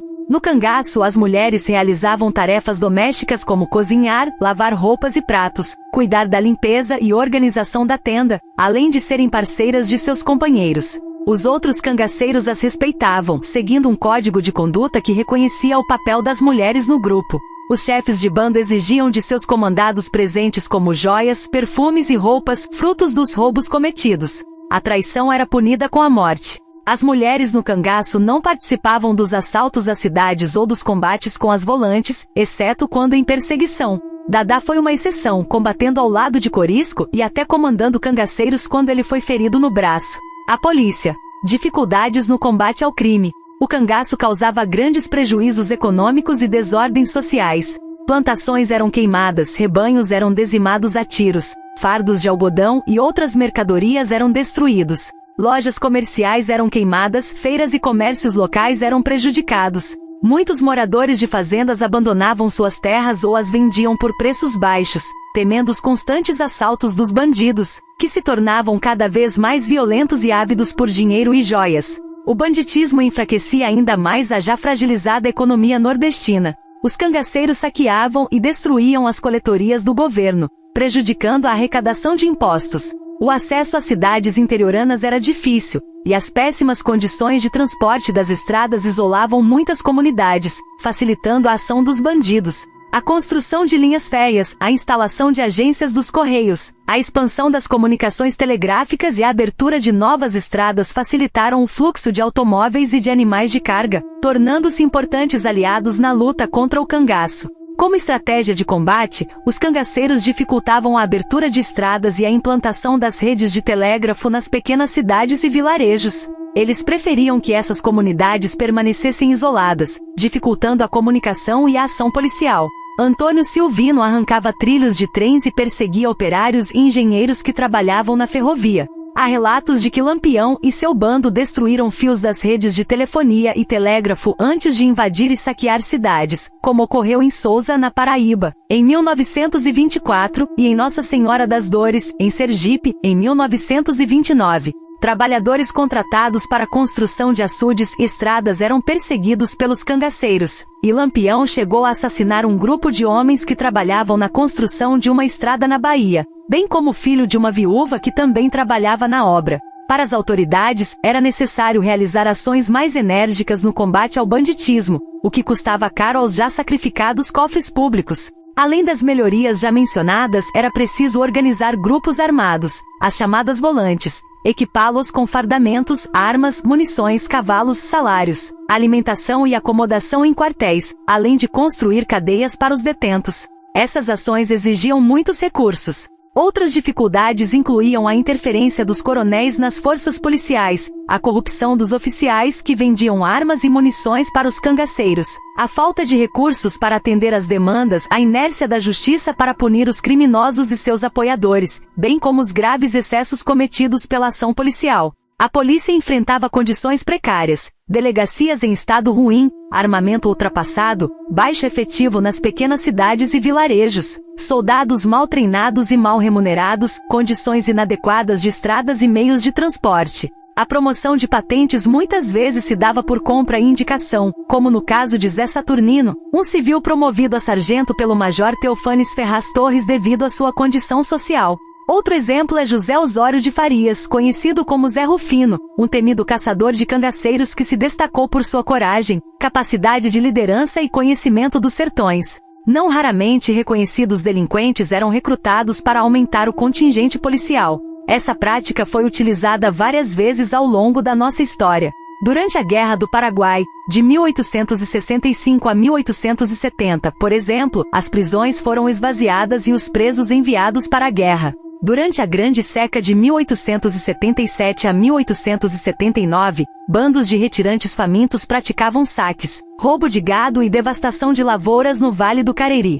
João Calangro, conhecido chefe de cangaceiros, e seu bando foram chamados para combater as desordens sociais e manter a ordem pública, a convite das autoridades locais. Clementino Quelé, Clementino José Furtado, cangaceiro do bando de Lampião, tornou-se sargento da polícia paraibana e chefe de volante. Zé Calu, um notório criminoso, também foi convidado para lutar contra os cangaceiros a pedido do tenente José Lucena. Em 1926, Lampião foi convocado pelo deputado federal Floro Bartolomeu da Costa, com a mediação do padre Cícero Romão Batista, para enfrentar a coluna Prestes. Essa carência de recursos e efetivos dificultava uma ação policial mais ostensiva contra os criminosos, bem como a prisão e punição dos mesmos. Em alguns casos, indivíduos que haviam sido soldados do exército ou pertencido à força pública por diversos motivos, deixaram essas forças para se tornarem cangaceiros. Em 1922, 13 soldados do exército participaram do movimento tenentista. As volantes eram compostas por homens armados contratados pelos governos estaduais ou por fazendeiros, volantes particulares. Esses homens tinham poderes de polícia e tinham a finalidade de combater, de forma mais ágil e com maior mobilidade, os criminosos que agiam em bandos e se escondiam nas caatingas. Seus membros não eram necessariamente militares e eram recrutados de forma voluntária. Muitos sertanejos ingressavam nas volantes por necessidade de trabalho, vendo-as como uma oportunidade de ascensão social. Dependendo da bravura do indivíduo, e se ele matasse um cangaceiro famoso, ele poderia ser promovido dentro da hierarquia da polícia. Um exemplo é Zé Rufino, que após terminar a campanha contra os cangaceiros, comprou fazendas em Jeremoabo-BA e tornou-se comerciante de gado. Outro exemplo é o soldado Santos Sebastião Vieira Sandes, que segundo Melo 2019, p19, deu o tiro que matou Lampião. Após as mortes em Angicos, Santo passou a integrar a guarda pessoal do interventor em Alagoas, Osman Loureiro de Farias, em 1938, a convite do aspirante Francisco Ferreira de Melo. Um aspecto a observar é que com um soldo baixo e pagamento irregular, os soldados se apossavam dos pertences dos cangaceiros mortos como forma de compensar o baixo salário. Os bandoleiros costumavam carregar consideráveis somas de dinheiro e joias. Pericaz relata que na pressa de se apossar de anéis, os soldados chegaram a decepam os dedos e até as mãos dos mortos para retirar os anéis mais tarde. Melo, por outro lado, afirma que ao final da década de 1920, o salário pago às volantes era atrativo. O governo de Pernambuco pagava R$117 mil por mês a um soldado de volante, e a volante que entrasse na Bahia para lutar contra os cangaceiros recebia, a título de gratificação, R$150 mil por soldado. Para ilustrar o poder de compra que alguém teria com o salário de soldado volante na época, Melo faz algumas comparações. Uma feira sortida custava cerca de R$4 mil. Um burro de sela bom de passada custava R$80 mil. Uma vaca de leite custava R$90 mil. Um boi custava R$100 mil. Um punhal grande de 3 palmos com cabo e bainha de níquel custava R$50 mil em Santana do Ipanema. Um rifle norte-americano novo custava R$200 mil. Essas informações sugerem que o salário de um soldado volante permitia, de forma razoável, que um cidadão mantivesse sua família. No entanto, Macedo, ao narrar um episódio dos anos 1920 envolvendo um sargento da polícia pernambucana chamado Optato Gueiros, indica que o salário da polícia era baixo. O sargento, de passagem com sua jovem esposa para Bom Conselho PE, abrigou-se na casa de Dona Sinhá, uma senhora viúva e familiar de Sinhô Pereira, chefe de um bando de cangaceiros. Durante uma conversa com o sargento, alguém perguntou sobre seu ordenado, e ele respondeu que era R$95 mil, o que indicava que muitos policiais eram pais de famílias pobres, vivendo miseravelmente com seus baixos salários. Nascimento também comenta sobre os baixos salários pagos às volantes. 1998, p. 35. Chandler, 1981, pp. 58, 154. Confirma que o soldo pago às volantes era escasso e irregular. Esses relatos indicam que os salários das volantes eram baixos, o que também é sugerido pelo baixo efetivo policial. O Jornal de Alagoas, na edição de 28 de agosto de 1982, trouxe uma análise dos gastos estaduais com o combate ao banditismo. Segundo Barbosa, as despesas giravam em torno de 20% das rendas orçamentárias. Enormes quantias eram destinadas à luta contra o cangaço na segunda metade da década de 1930. Apesar dos esforços, as tropas volantes eram desassistidas de recursos, com soldados maltratados e maltrapilhos, que frequentemente cometiam saques nas vilas e fazendas, agindo de maneira similar aos bandidos. A matéria questiona as boas condições financeiras dos oficiais de polícia daquela época, contrastando com os baixos salários e indicando possível corrupção entre os oficiais e outras autoridades. Como mencionado, a necessidade de trabalho fazia com que muitos vissem o ingresso em uma volante como uma oportunidade de se efetivar no serviço policial e avançar na hierarquia, além da possibilidade de se apropriar dos pertences dos bandoleiros mortos. Há relatos de vários membros de uma mesma família ingressando em volantes, como na volante de Clementino Quelé, que incluía vários parentes. Melo, 2019, p. 103. O comerciante que organizou uma volante particular também incluiu 3 de seus filhos em seu grupo. O trabalho nas volantes envolvia riscos e sacrifícios reais. Percorrer caatingas e sertões, enfrentando uma natureza inóspita na busca por bandoleiros, era uma tarefa difícil. As volantes frequentemente não possuíam cavalos ou burros e andavam a pé por longas distâncias, muitas vezes por semanas, com pouco descanso e alimentação inadequada.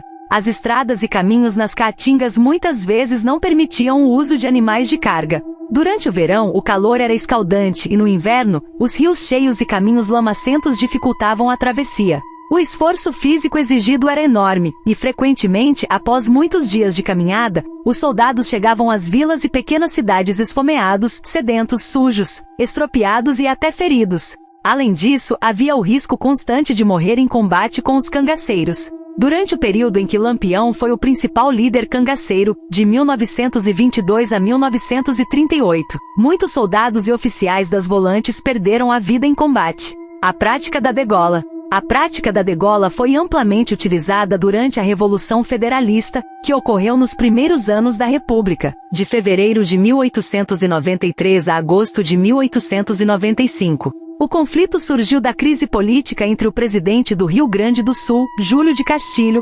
representante do governo de Prudente de Moraes, e seus opositores liderados por Gaspar da Silveira.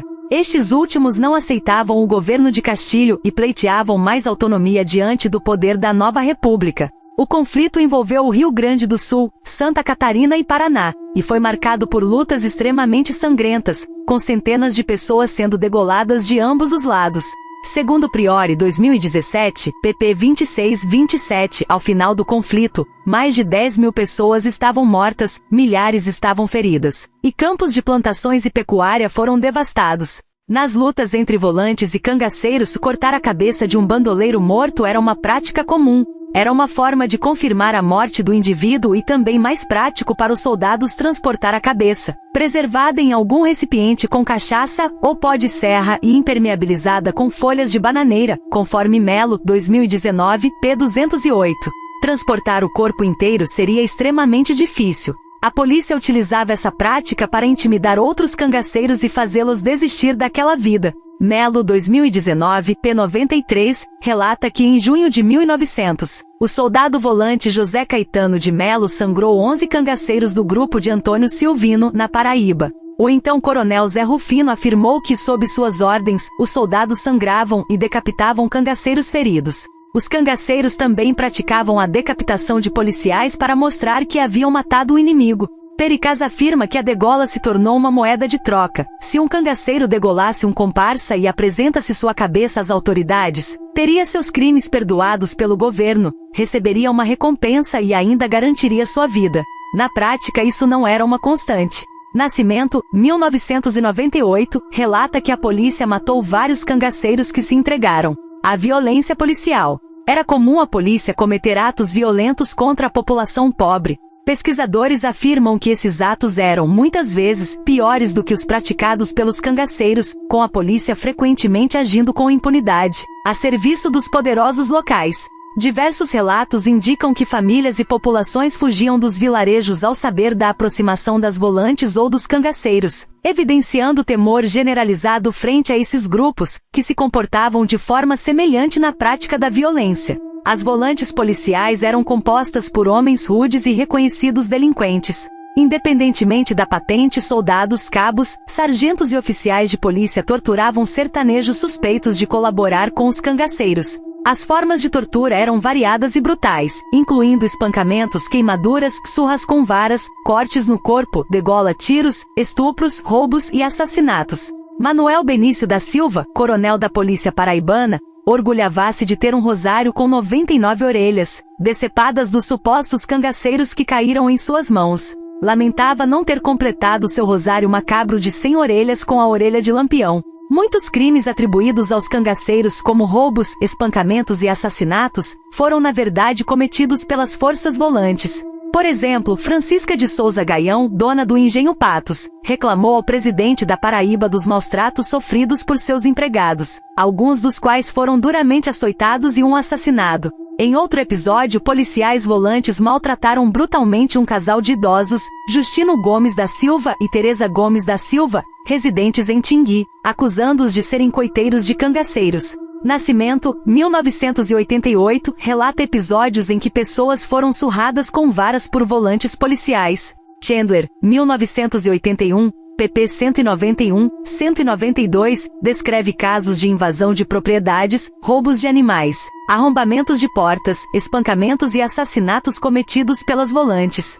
Chefes de volantes frequentemente tinham parentesco ou laços de compadrio com autoridades judiciais e fazendeiros mandatários, o que fazia com que seus atos criminosos não fossem investigados. Sem a ação eficaz da lei para punir os excessos, muitos crimes foram cometidos pela polícia contra os sertanejos pobres. Um fazendeiro de Sergipe comentou sobre a polícia baiana, destacando a divisão da população rural entre o medo dos cangaceiros e o receio das volantes. A violência e as motivações para o cangaço. Os parentes dos cangaceiros frequentemente sofriam com as perseguições policiais, que os espancavam em busca de informações sobre seus familiares bandoleiros. Esse tratamento brutal foi uma das razões pelas quais alguns homens acabaram ingressando na vida do banditismo. Um exemplo claro dessa dinâmica é o caso de Antônio Matildes, descrito por Melo, 2019, pp 79, 82.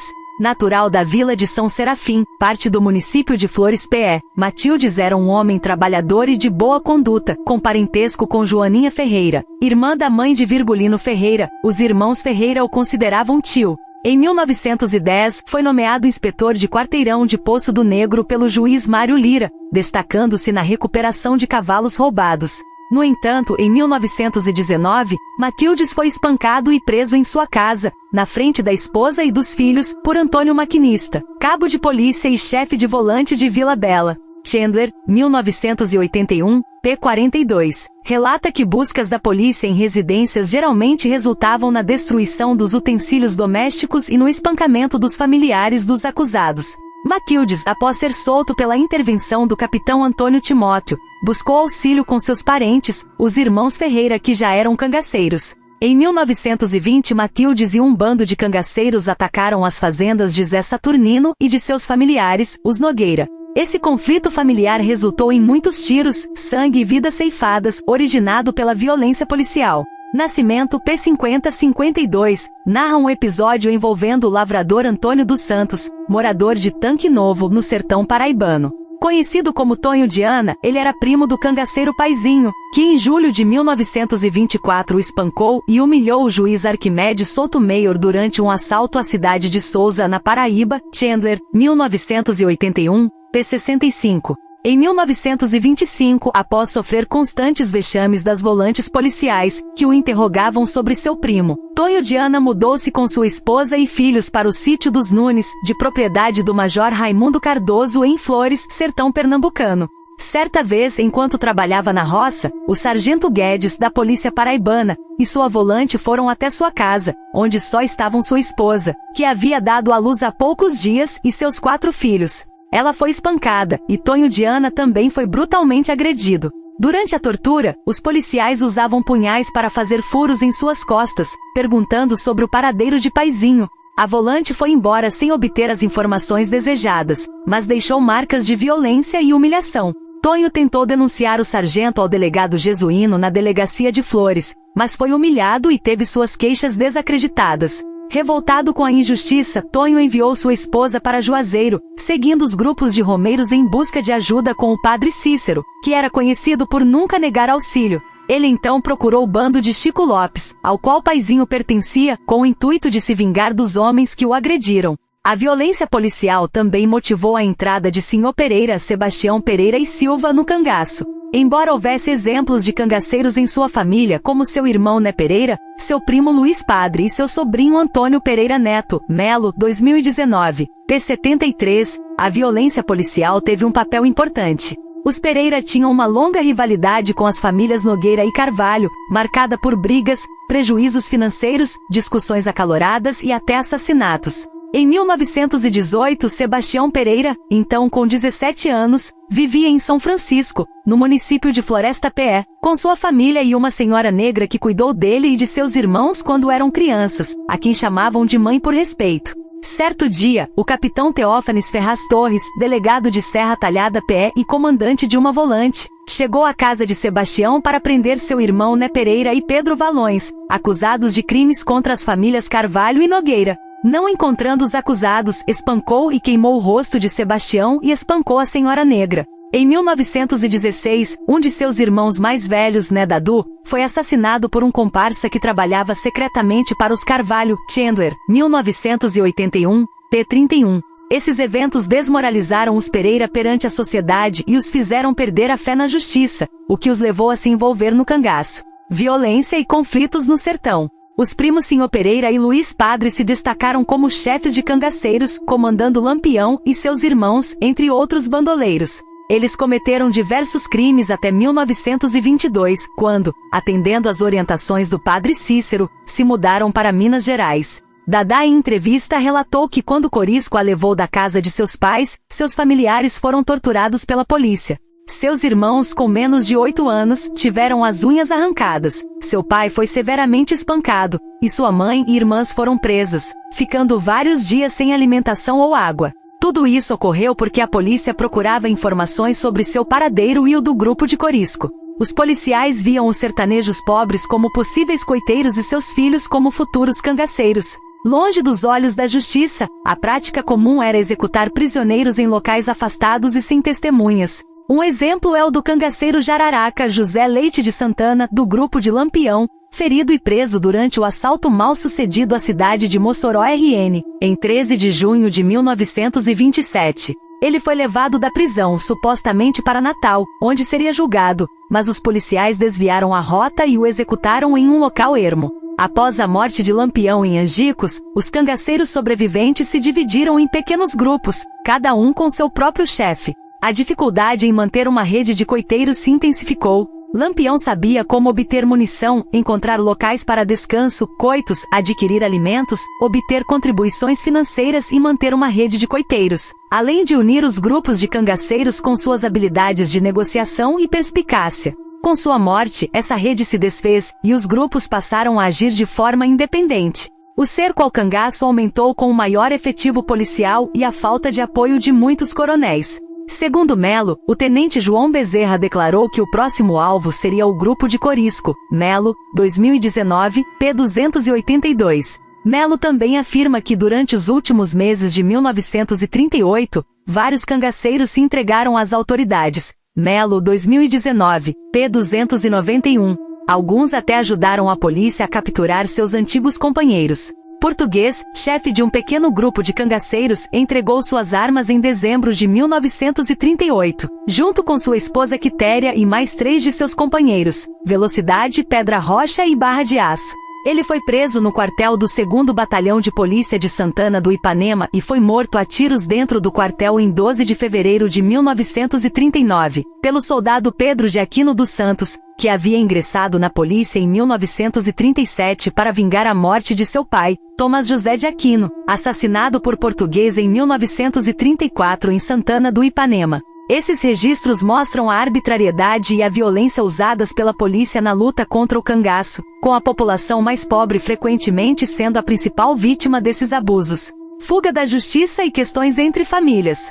Os conflitos entre famílias muitas vezes surgiam devido a supostos roubos de animais, queima de plantações, apropriação de terras, depredação de bens e discussões acaloradas. Tais questões poderiam ser resolvidas com boa vontade e bom senso de ambos os lados, mas frequentemente envolviam famílias inteiras, parentes, aderentes e empregados, em conflitos armados que muitas vezes resultavam em mortes. O conflito entre Virgulino Ferreira e seus parentes contra Zé Saturnino e a família Nogueira começou por volta de 1916, quando Virgulino tinha 18 anos.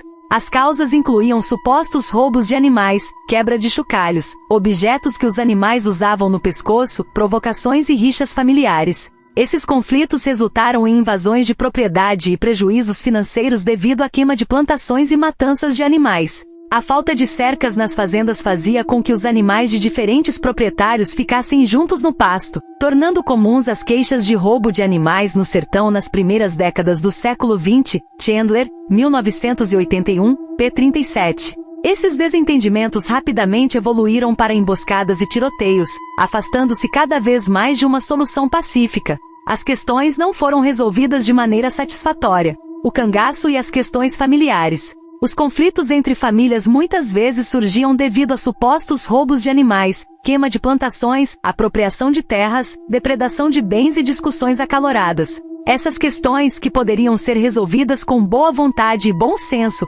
frequentemente envolviam famílias inteiras, parentes, aderentes e empregados, em conflitos armados que muitas vezes resultavam em mortes. A justiça não conseguia intervir de forma eficaz, o que levou Virgulino Ferreira e seus irmãos a entrarem para a vida do cangaço. A honra familiar parece ter sido o motivo para Jesuíno Brilhante se tornar um bandoleiro. No início dos anos 1870, seu pai, João Alves, desentendeu-se com Honorato Limão devido a um suposto roubo de animal. O trato entre a família Calado, a qual Jesuíno pertencia, e os Limão se tornou estremecido. Provocações e brigas resultaram no assassinato de um parente de Jesuíno por Honorato e seus irmãos, em dezembro de 1871. Em represália, Jesuíno foi até um bar onde Honorato estava e o matou a golpes de punhal. Nascimento, 1998, p. 16.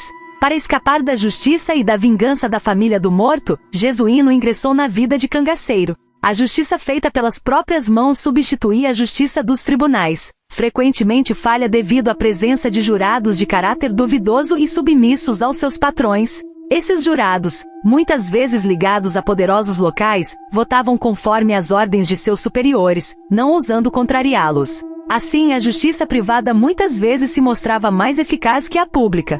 A fuga da justiça levou muitos homens a ingressarem no cangaço. Após cometer um crime, a pessoa podia fugir para outra localidade e recomeçar a vida, entregar-se às autoridades e aguardar o julgamento preso, ou cair na clandestinidade e ingressar em um grupo de bandoleiros. Clementino Quelé, ex-inspetor de quarteirão, matou 2 homens em um incidente policial envolvendo uma família de prestígio. Destituído do cargo e procurado pela polícia, ele fugiu e se juntou ao bando de Lampião. Algum tempo depois, por desacordos com o chefe, abandonou o cangaço e entrou para as volantes policiais, tornando-se um dos mais temidos caçadores de cangaceiros. Outro exemplo é o cangaceiro Horácio Novaes, Horácio Cavalcante de Albuquerque, conhecido ladrão de cavalos e envolvido em diversos crimes na região de Floresta P. Fugindo da justiça, ingressou no cangaço, tornou-se chefe de um pequeno grupo e, mais tarde, juntou-se ao bando de Lampião. Em entrevista à Gazeta de Alagoas, edição de 16 de setembro de 2012, o ex-cangaceiro 25, José Alves de Matos, afirmou que, devido a desavenças entre vizinhos, sua família foi denunciada à polícia por sua admiração por Lampião. Isso resultou no espancamento de seu sobrinho e, em consequência, em brigas familiares e na prisão de José Alves. Após ser solto e revoltado com a ação policial, José Alves decidiu entrar para o cangaço, onde já tinha 5 parentes: Santa Cruz, Pavão, Chumbinho, Ventania e Azulão. Em dezembro de 1933, com apenas 16 anos, fez parte do grupo de Corisco e posteriormente passou a integrar o bando de Lampião. Ele atribuiu sua entrada no cangaço às humilhações sofridas pelos sertanejos devido aos atos violentos da polícia. As arbitrariedades da polícia, a justiça seletiva e parcial, o descaso das autoridades governamentais com as necessidades sociais básicas das populações menos favorecidas e uma máquina pública que atendia aos interesses privados, contribuíram para o aumento do banditismo no Nordeste. Os coronéis.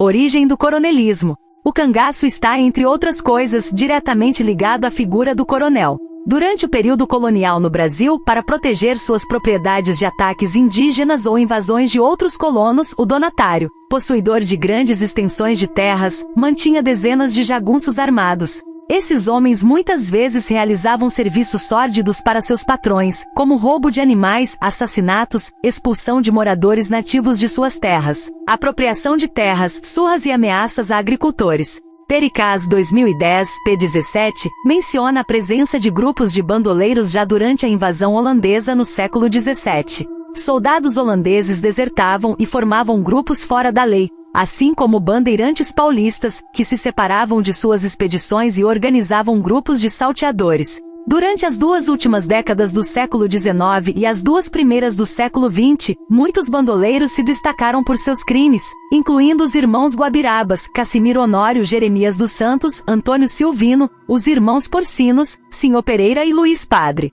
Com a figura do coronel consolidada, esses jagunços passaram a atuar em bandos organizados, formando a figura do cangaceiro. Os bandoleiros contavam com a proteção e o apoio dos coronéis, que os utilizavam como aliados em lutas entre famílias e contra adversários políticos. O poder do coronel e sua figura de mando vem desde o período de criação da Guarda Nacional, sob a regência de Antônio Feijó. No Brasil, o período turbulento da abdicação de Dom Pedro I em favor de seu filho, Dom Pedro II, e o caráter absolutista do imperador, contribuíram para a complexidade da situação política e social da época. a Guarda Nacional e o coronelismo no Brasil. O Brasil, com suas dimensões continentais, era pouco povoado e carecia de uma presença efetiva do exército brasileiro para controlar os numerosos conflitos e garantir a segurança das províncias. Devido à falta de recursos financeiros do governo, não havia um corpo policial organizado, bem equipado e preparado para manter a lei e a ordem nas diversas cidades, vilas e povoados. Na ausência de autoridades adequadas, o mandatário local, geralmente um senhor de posses e com amizade ou parentesco com membros da corte, fazia cumprir a lei conforme seus próprios conceitos. Essa justiça baseada em julgamentos pessoais se traduzia em decisões que refletiam os interesses e valores individuais desses poderosos. Esses mandatários formavam uma classe dominante composta por ricos fazendeiros e comerciantes. Suas milícias, espalhadas pelas fazendas e povoados, eram reconhecidas pela regência como defensoras da lei. A criação da Guarda Nacional visava substituir essas milícias com a finalidade de, junto com o Exército, defender a independência do Brasil, sua integridade nacional, a Constituição e a liberdade das pessoas. Dada a carência de forças policiais, a Guarda Nacional também deveria manter a ordem pública nas áreas rurais. Havia vários regimentos da Guarda Nacional em diferentes cidades brasileiras. Pericaz afirma que os custos com armamentos, munições e equipamentos eram arcados pelo governo nacional, enquanto as câmaras municipais decidiam a localização das tropas e as fiscalizavam. O alistamento era realizado entre os cidadãos com direito ao voto eleitoral, que ao ingressar na Guarda, eram dispensados do serviço militar no Exército. Os cargos de oficiais e coronéis eram reservados aos mandatários locais, que precisavam pagar pela patente recebida. Pericaz, 2010, p. 60, observa que todos os oficiais eram proprietários de terras, parentes ou agregados dos proprietários.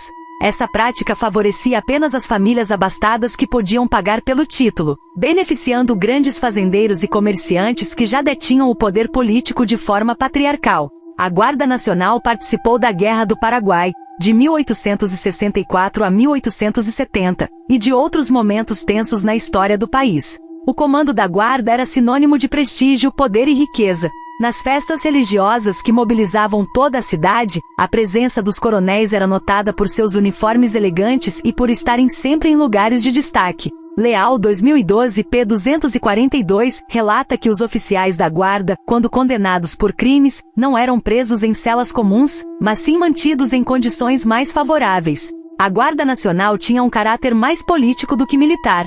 Quando o poder público concedia a patente de coronel a um fazendeiro, estava também conferindo-lhe o poder das armas. Isso servia para preservar a posição política dos membros da elite sertaneja, fortalecendo seu poder e prestígio. O título de coronel proliferou no sertão nordestino entre famílias abastadas, que também passaram a comprar títulos para seus herdeiros, buscando perpetuar seu poder e influência. Mesmo após a extinção da Guarda Nacional em 1922, durante o governo de Arthur Bernardes, e sua substituição pelo tiro de guerra, Pericaz, 2010, p. 63, o caráter repressor e autoritário dos coronéis permaneceu. Eles continuaram a exercer seu poder, cercados por milícias de jagunços armados. Com o tempo, o termo coronel passou a ser usado para descrever ricos fazendeiros, comerciantes e pessoas com condições econômicas relevantes. Esses coronéis tornaram-se chefes políticos, dominando a política local de maneira paternalista e autoritária. Existia a lei dos tribunais e a lei dos coronéis, onde estes resolviam as questões locais conforme lhes conviesse, de acordo com seu próprio senso de justiça. O poder local do coronel era pouco contestado e frequentemente resultava em abusos, tanto por parte dos coronéis quanto de seus protegidos e jagunços. O poder do coronel era medido por seu poder econômico, baseado em terras, posses e negócios, sua capacidade de arregimentar grupos armados para seu exército particular, e sua influência nos negócios de governo e justiça, aproveitando-se de decisões governamentais e recursos públicos para atender a interesses privados. O coronel e as eleições. Com a Constituição de 1824, o voto no Brasil era baseado na renda do indivíduo. Para votar, era necessário ter uma renda mínima e ser alfabetizado. A maioria da população não tinha renda suficiente para ter direito ao voto, resultando em uma falta de representação política para os menos favorecidos. Os eleitos eram, portanto, representantes das oligarquias, como ricos fazendeiros, latifundiários, donos de engenhos, escravocratas e pessoas de posses, que elegiam candidatos que defendiam seus interesses. A Constituição Republicana de 1891 retirou a exigência de renda, mas manteve a exclusão dos analfabetos. Como o voto era universal masculino, menores de 21 anos, mulheres, mendigos e membros de ordens religiosas também eram excluídos. Em um país com alta taxa de analfabetismo, para ser considerado alfabetizado bastava saber assinar o nome. Isso era necessário para o alistamento eleitoral. Era comum que coronéis contratassem professoras para ensinar os moradores de suas propriedades a assinar o nome, de modo a permitir seu registro eleitoral. Como o voto não era secreto, os eleitores eram frequentemente obrigados a votar nos candidatos indicados pelo coronel, sob a ameaça de agressões físicas, demissão do trabalho ou expulsão das terras. Segundo Carvalho, Leal 2012, p. 12, havia uma rede de colaboração entre os coronéis dos municípios nordestinos, os governadores e o governo federal, onde os interesses privados se sobrepunham aos coletivos. O coronel negociava com o governo apoio político para obter vantagens financeiras, melhorias para suas terras e benefícios sociais para sua região. Em troca, ele apoiava a eleição dos candidatos do governo por meio de voto de cabresto. As fraudes eleitorais eram constantes. Segundo Priori 2017, p. 56, havia adulteração nas atas de votação, com nomes de pessoas já falecidas ou pessoas votando mais de uma vez. Essas práticas distorciam os resultados das urnas, com o número de votos frequentemente superior ao número de eleitores. Além disso, eleitores eram obrigados a votar na presença de jagunços armados e recebiam pequenos presentes dos coronéis, como roupas, calçados, alimentos e ferramentas de campo, como enxadas. Dependendo da situação, o coronel poderia apoiar ou disputar o poder com o governo. Em muitos casos, o governo permitia que o coronel aliado agisse à vontade em seu município. O poder do coronel se estendia por todas as áreas da vida social local. Dependendo de seu poder aquisitivo e capacidade de influência, ele nomeava o delegado, o juiz, o comandante da polícia e até funcionários públicos. Leal 2012 afirma que em alguns locais, o poder do coronel estava associado à influência moral e religiosa do padre da paróquia, que era seu aliado. As escolas, quando existiam, eram localizadas em suas propriedades e serviam aos filhos de pessoas de posses, deixando as crianças pobres sem acesso à educação escolar e imersas no analfabetismo. Essa prática de troca de favores entre as elites dominantes marcou a política brasileira, especialmente no Nordeste, durante o século XIX e as primeiras décadas do século XX. O poder dos coronéis começou a diminuir gradativamente a partir da Revolução de 1930, com Getúlio Vargas na presidência da República. O coronel e o cangaço. Os governos não estavam interessados em combater as causas do cangaço, pois a máquina pública estava a serviço de interesses privados. As necessidades urgentes das populações carentes não eram atendidas. Os órgãos públicos e a justiça eram lentos em punir as arbitrariedades, abusos de poder e corrupção da polícia e de outras autoridades. Os trabalhadores rurais viviam desamparados pela lei e dependiam do apoio dos coronéis para conseguir trabalho, moradia, socorro médico e, como afirma Facó, 1976, p. 15, até mesmo um pedaço de terra para plantar. As milícias armadas, utilizadas pelos coronéis para defender seus interesses contra opositores políticos, famílias rivais ou qualquer um que se opusesse às suas ordens, transformaram-se em instrumentos de repressão. Com o surgimento do banditismo independente conhecido como cangaço, os coronéis passaram a se aliar aos cangaceiros, seja para proteger suas propriedades ou para obter lucro ao negociar com eles. Os coronéis forneciam aos cangaceiros armas, munições, alimentos, esconderijos, tratamento médico, quando necessário, e informações sobre a movimentação da polícia, além de atuar com seu prestígio em questões judiciais para ajudá-los. Isso dava aos cangaceiros uma sensação de impunidade e certa segurança. Muitos chefes cangaceiros mantinham relações com as elites locais e se associavam a elas em negócios. Vários episódios ilustram o apoio que Lampião recebia de coronéis nas vastas áreas rurais da Bahia, Pernambuco, Sergipe, Ceará, Alagoas e Paraíba. Após o ataque à cidade de Mossoró RN em junho de 1927, onde Lampião e seu bando foram obrigados a se retirar devido à resistência dos moradores, ele procurou abrigo em Aurora CE, nas terras do coronel Isaías Arruda, segundo Nascimento, 1998, p. 156. Pericaz, 2010, p. 35, informa que o coronel João Gonçalves de Sá, deputado estadual e chefe político de Jeremoabo BA, tinha um acordo com Lampião desde 1928. garantindo que o chefe cangaceiro não depredasse suas 20 fazendas em troca de apoio e abrigo. João Gonçalves tornou-se um dos homens de confiança de Lampião. Outro coronel com quem Lampião teve estreitas relações de negócios foi Petronilo de Alcântara Reis, um dos fazendeiros mais ricos da Bahia, bem relacionado com políticos de Salvador. Segundo Pericaz, 2010, p. 35, Lampião foi sócio de Petronilo na compra de fazendas, embora a amizade entre eles tenha durado pouco, com Lampião eventualmente passando a depredar as propriedades de Petronilo. Heronildes Ferreira de Carvalho, capitão médico do Exército e governador de Sergipe por intervenção de Vargas em 1937, mantinha relações de amizade com Lampião desde 1929 e era suspeito de fornecer armas e munições aos cangaceiros, além de garantir que a polícia não os incomodasse em terras sergipanas. Melo, 2019, p. 234. Lampião confiava tanto em Carvalho que costumava dizer que em Sergipe seu bando poderia dormir de cuecas. Em Pernambuco, Lampião contava com o apoio dos coronéis Emílio Novaes e Ângelo da Gia, prósperos fazendeiros com considerável prestígio. Os coronéis João Sá de Jeremoabo e João Maria de Carvalho de Serra Negra, ambos na Bahia, também apoiavam os cangaceiros. O jovem cangaceiro Volta Seca Antônio dos Santos, preso em 1932, revelou às autoridades baianas vários coiteiros de Lampião e informou que esses coiteiros sustentavam Lampião. Melo, 2019, p. 212, acrescenta que a presença e o apoio dos coronéis foram fundamentais para a persistência e o impacto do cangaço. Cabral de Oliveira, 1980, afirmou que no sertão não havia apenas bandidos, mas também protetores.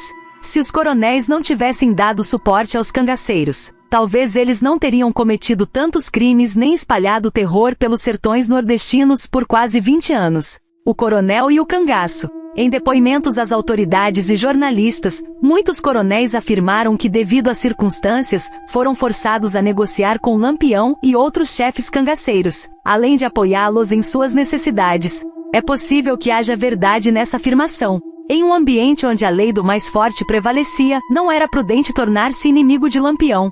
A segurança pública era deficitária, com um policiamento insuficiente, despreparado e mal pago. No entanto, o cangaço era um produto daquela realidade de violência, exploração, abandono social, secas e extrema pobreza da população. Também é verdade que os cangaceiros, como vimos ao longo deste trabalho, estiveram várias vezes a serviço dos coronéis, nas disputas por poder, nas guerras entre famílias rivais, em assassinatos de inimigos e opositores, persuadindo pessoas a abandonar ou vender suas propriedades por valores abaixo do mercado, forçando eleitores a votar nos candidatos dos coronéis e aproveitando os lucros de negociar com cangaceiros. Em troca do apoio recebido, os coronéis frequentemente se valeram dos serviços dos cangaceiros para defender seus próprios interesses.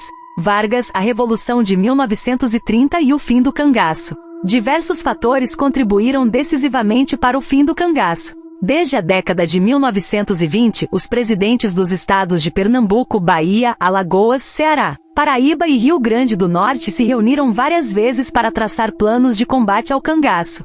Entre os acordos firmados estava a permissão para que destacamentos policiais adentrassem as fronteiras de outros estados em perseguição aos criminosos. Segundo Melo, 2019, p. 142, entre 1927 e 1928, o chefe da polícia de Pernambuco, Eurico de Souza Leão, com o apoio do presidente do estado, Estácio de Albuquerque Coimbra, travou uma verdadeira guerra contra o cangaço. Apoiado por decisões jurídicas que garantiam segredo de justiça para as ações tomadas por comandantes de volantes e chefes de destacamentos, empreendeu uma perseguição ferrenha aos coiteiros.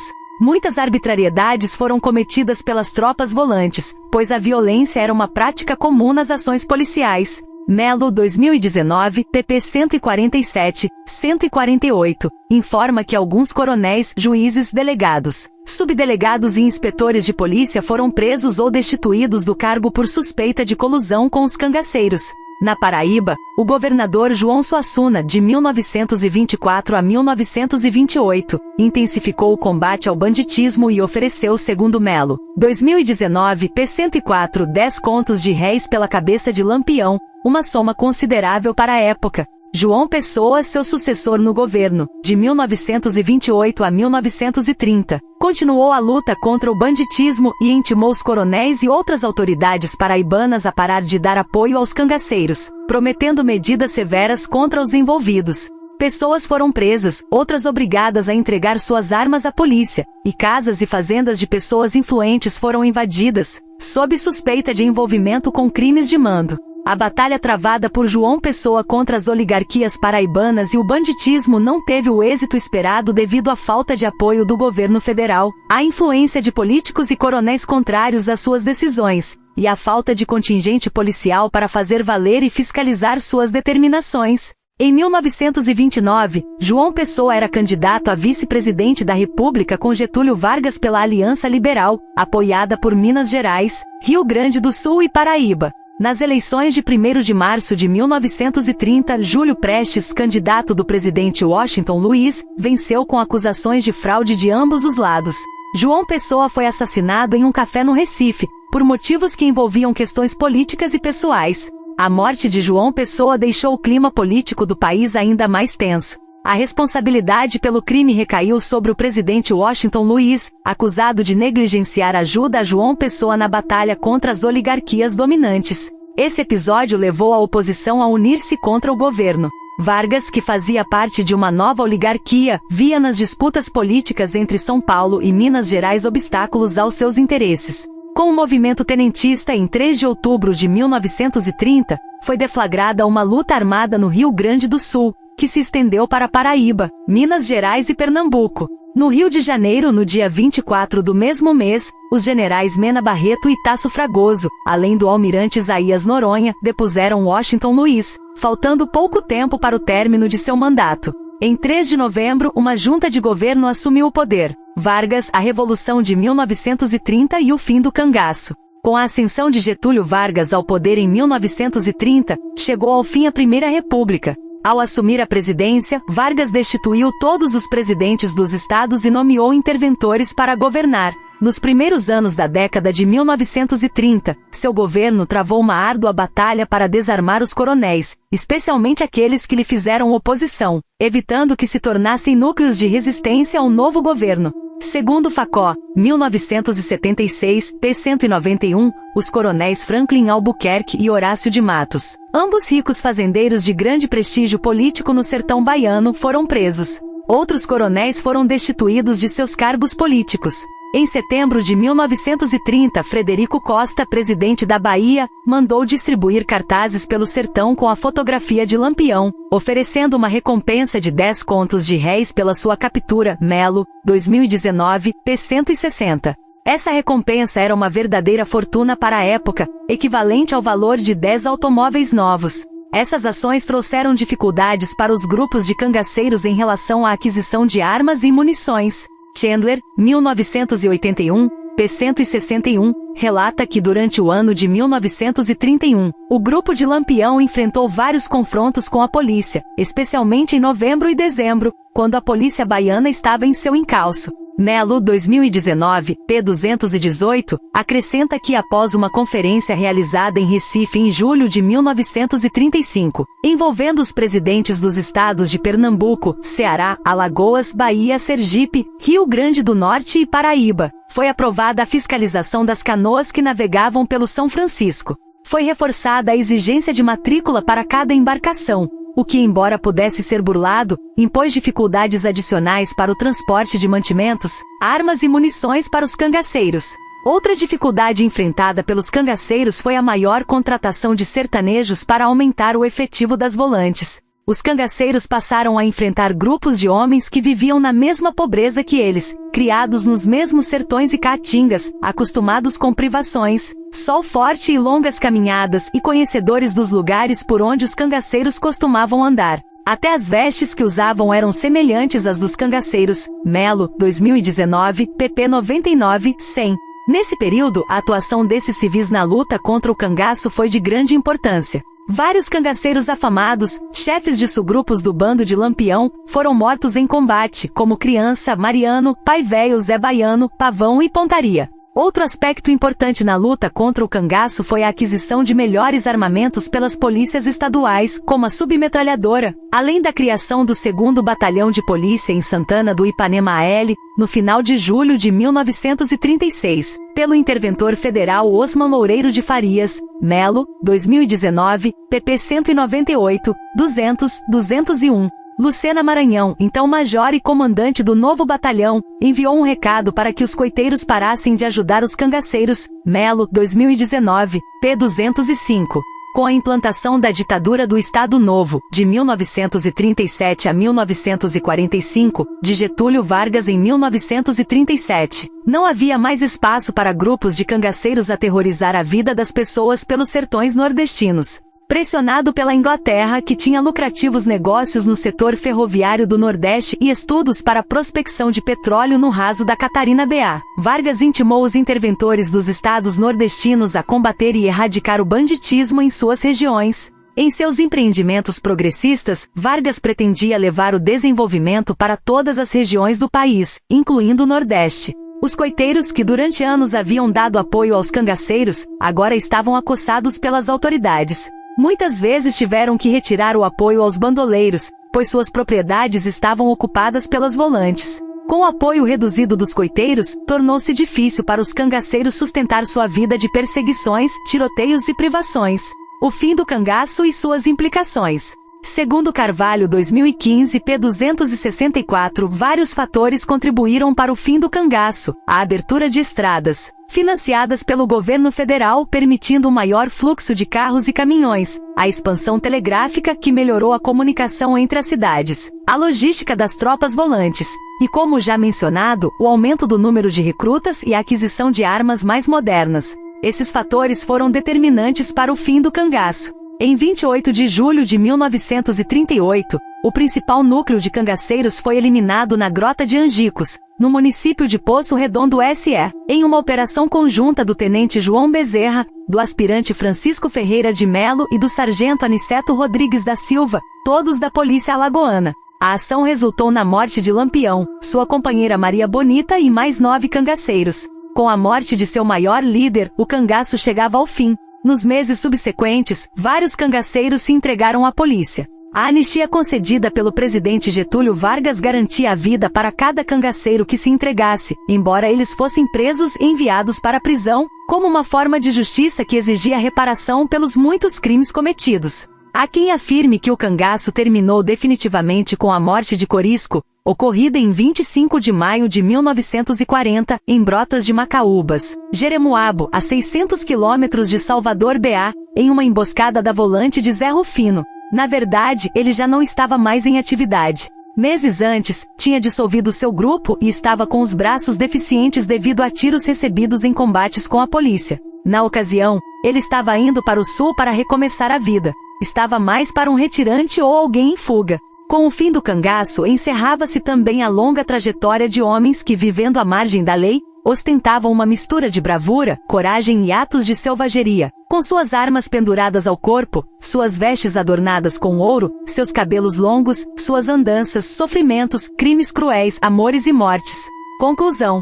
O cangaço foi um fenômeno social que surgiu por volta da segunda metade do século XIX e durou até o final da década de 1930. Embora extinto há mais de 8 décadas, o tema continua a despertar o interesse de historiadores, sociólogos, pesquisadores e um número crescente de estudiosos. A figura do seu mais famoso personagem, Virgulino Ferreira da Silva, o Lampião, permanece presente no imaginário popular, no folclore nordestino, nas cantigas de roda e nos versos dos poetas. Suas façanhas foram eternizadas no cinema, na televisão, e na literatura de autores consagrados como Graciliano Ramos, Viventes das Alagoas e José Lins do Rego, cangaceiros, além de uma vasta literatura de pesquisadores de diversas áreas científicas. Assim, o cangaço está profundamente enraizado na história e na cultura nordestina. A nossa intenção, ao aprofundar a pesquisa, foi buscar respostas para questões relacionadas às implicações sociais que levavam tantos homens, mulheres e até adolescentes a ingressar nas fileiras do cangaço. O cangaço refletia os graves problemas sociais vividos naquele período, como a miséria, a ausência do poder público, a violência desmedida e o abandono social enfrentado pela maior parte da população nordestina da jovem república. Segundo Chandler, 1981, p. 271, as condições sociais extremas eram evidentes na realidade sertaneja das décadas de 1920 e 1930. O latifúndio, que há décadas privilegiava ricos fazendeiros que tinham forte poder econômico e grandes extensões de terra. Essas pessoas eram quase sempre bem relacionadas com as autoridades políticas locais, as quais lhes concediam cargos, recursos públicos e benefícios da lei. A ausência do Estado, com recursos públicos a serviço da esfera privada, contrastava com a falta de políticas públicas que favorecessem o bem-estar social da região. As péssimas condições de vida dos trabalhadores rurais, baixos salários, longas jornadas de trabalho, alimentação precária, moradias inadequadas, ausência de escolas e serviços de saúde, além das secas periódicas.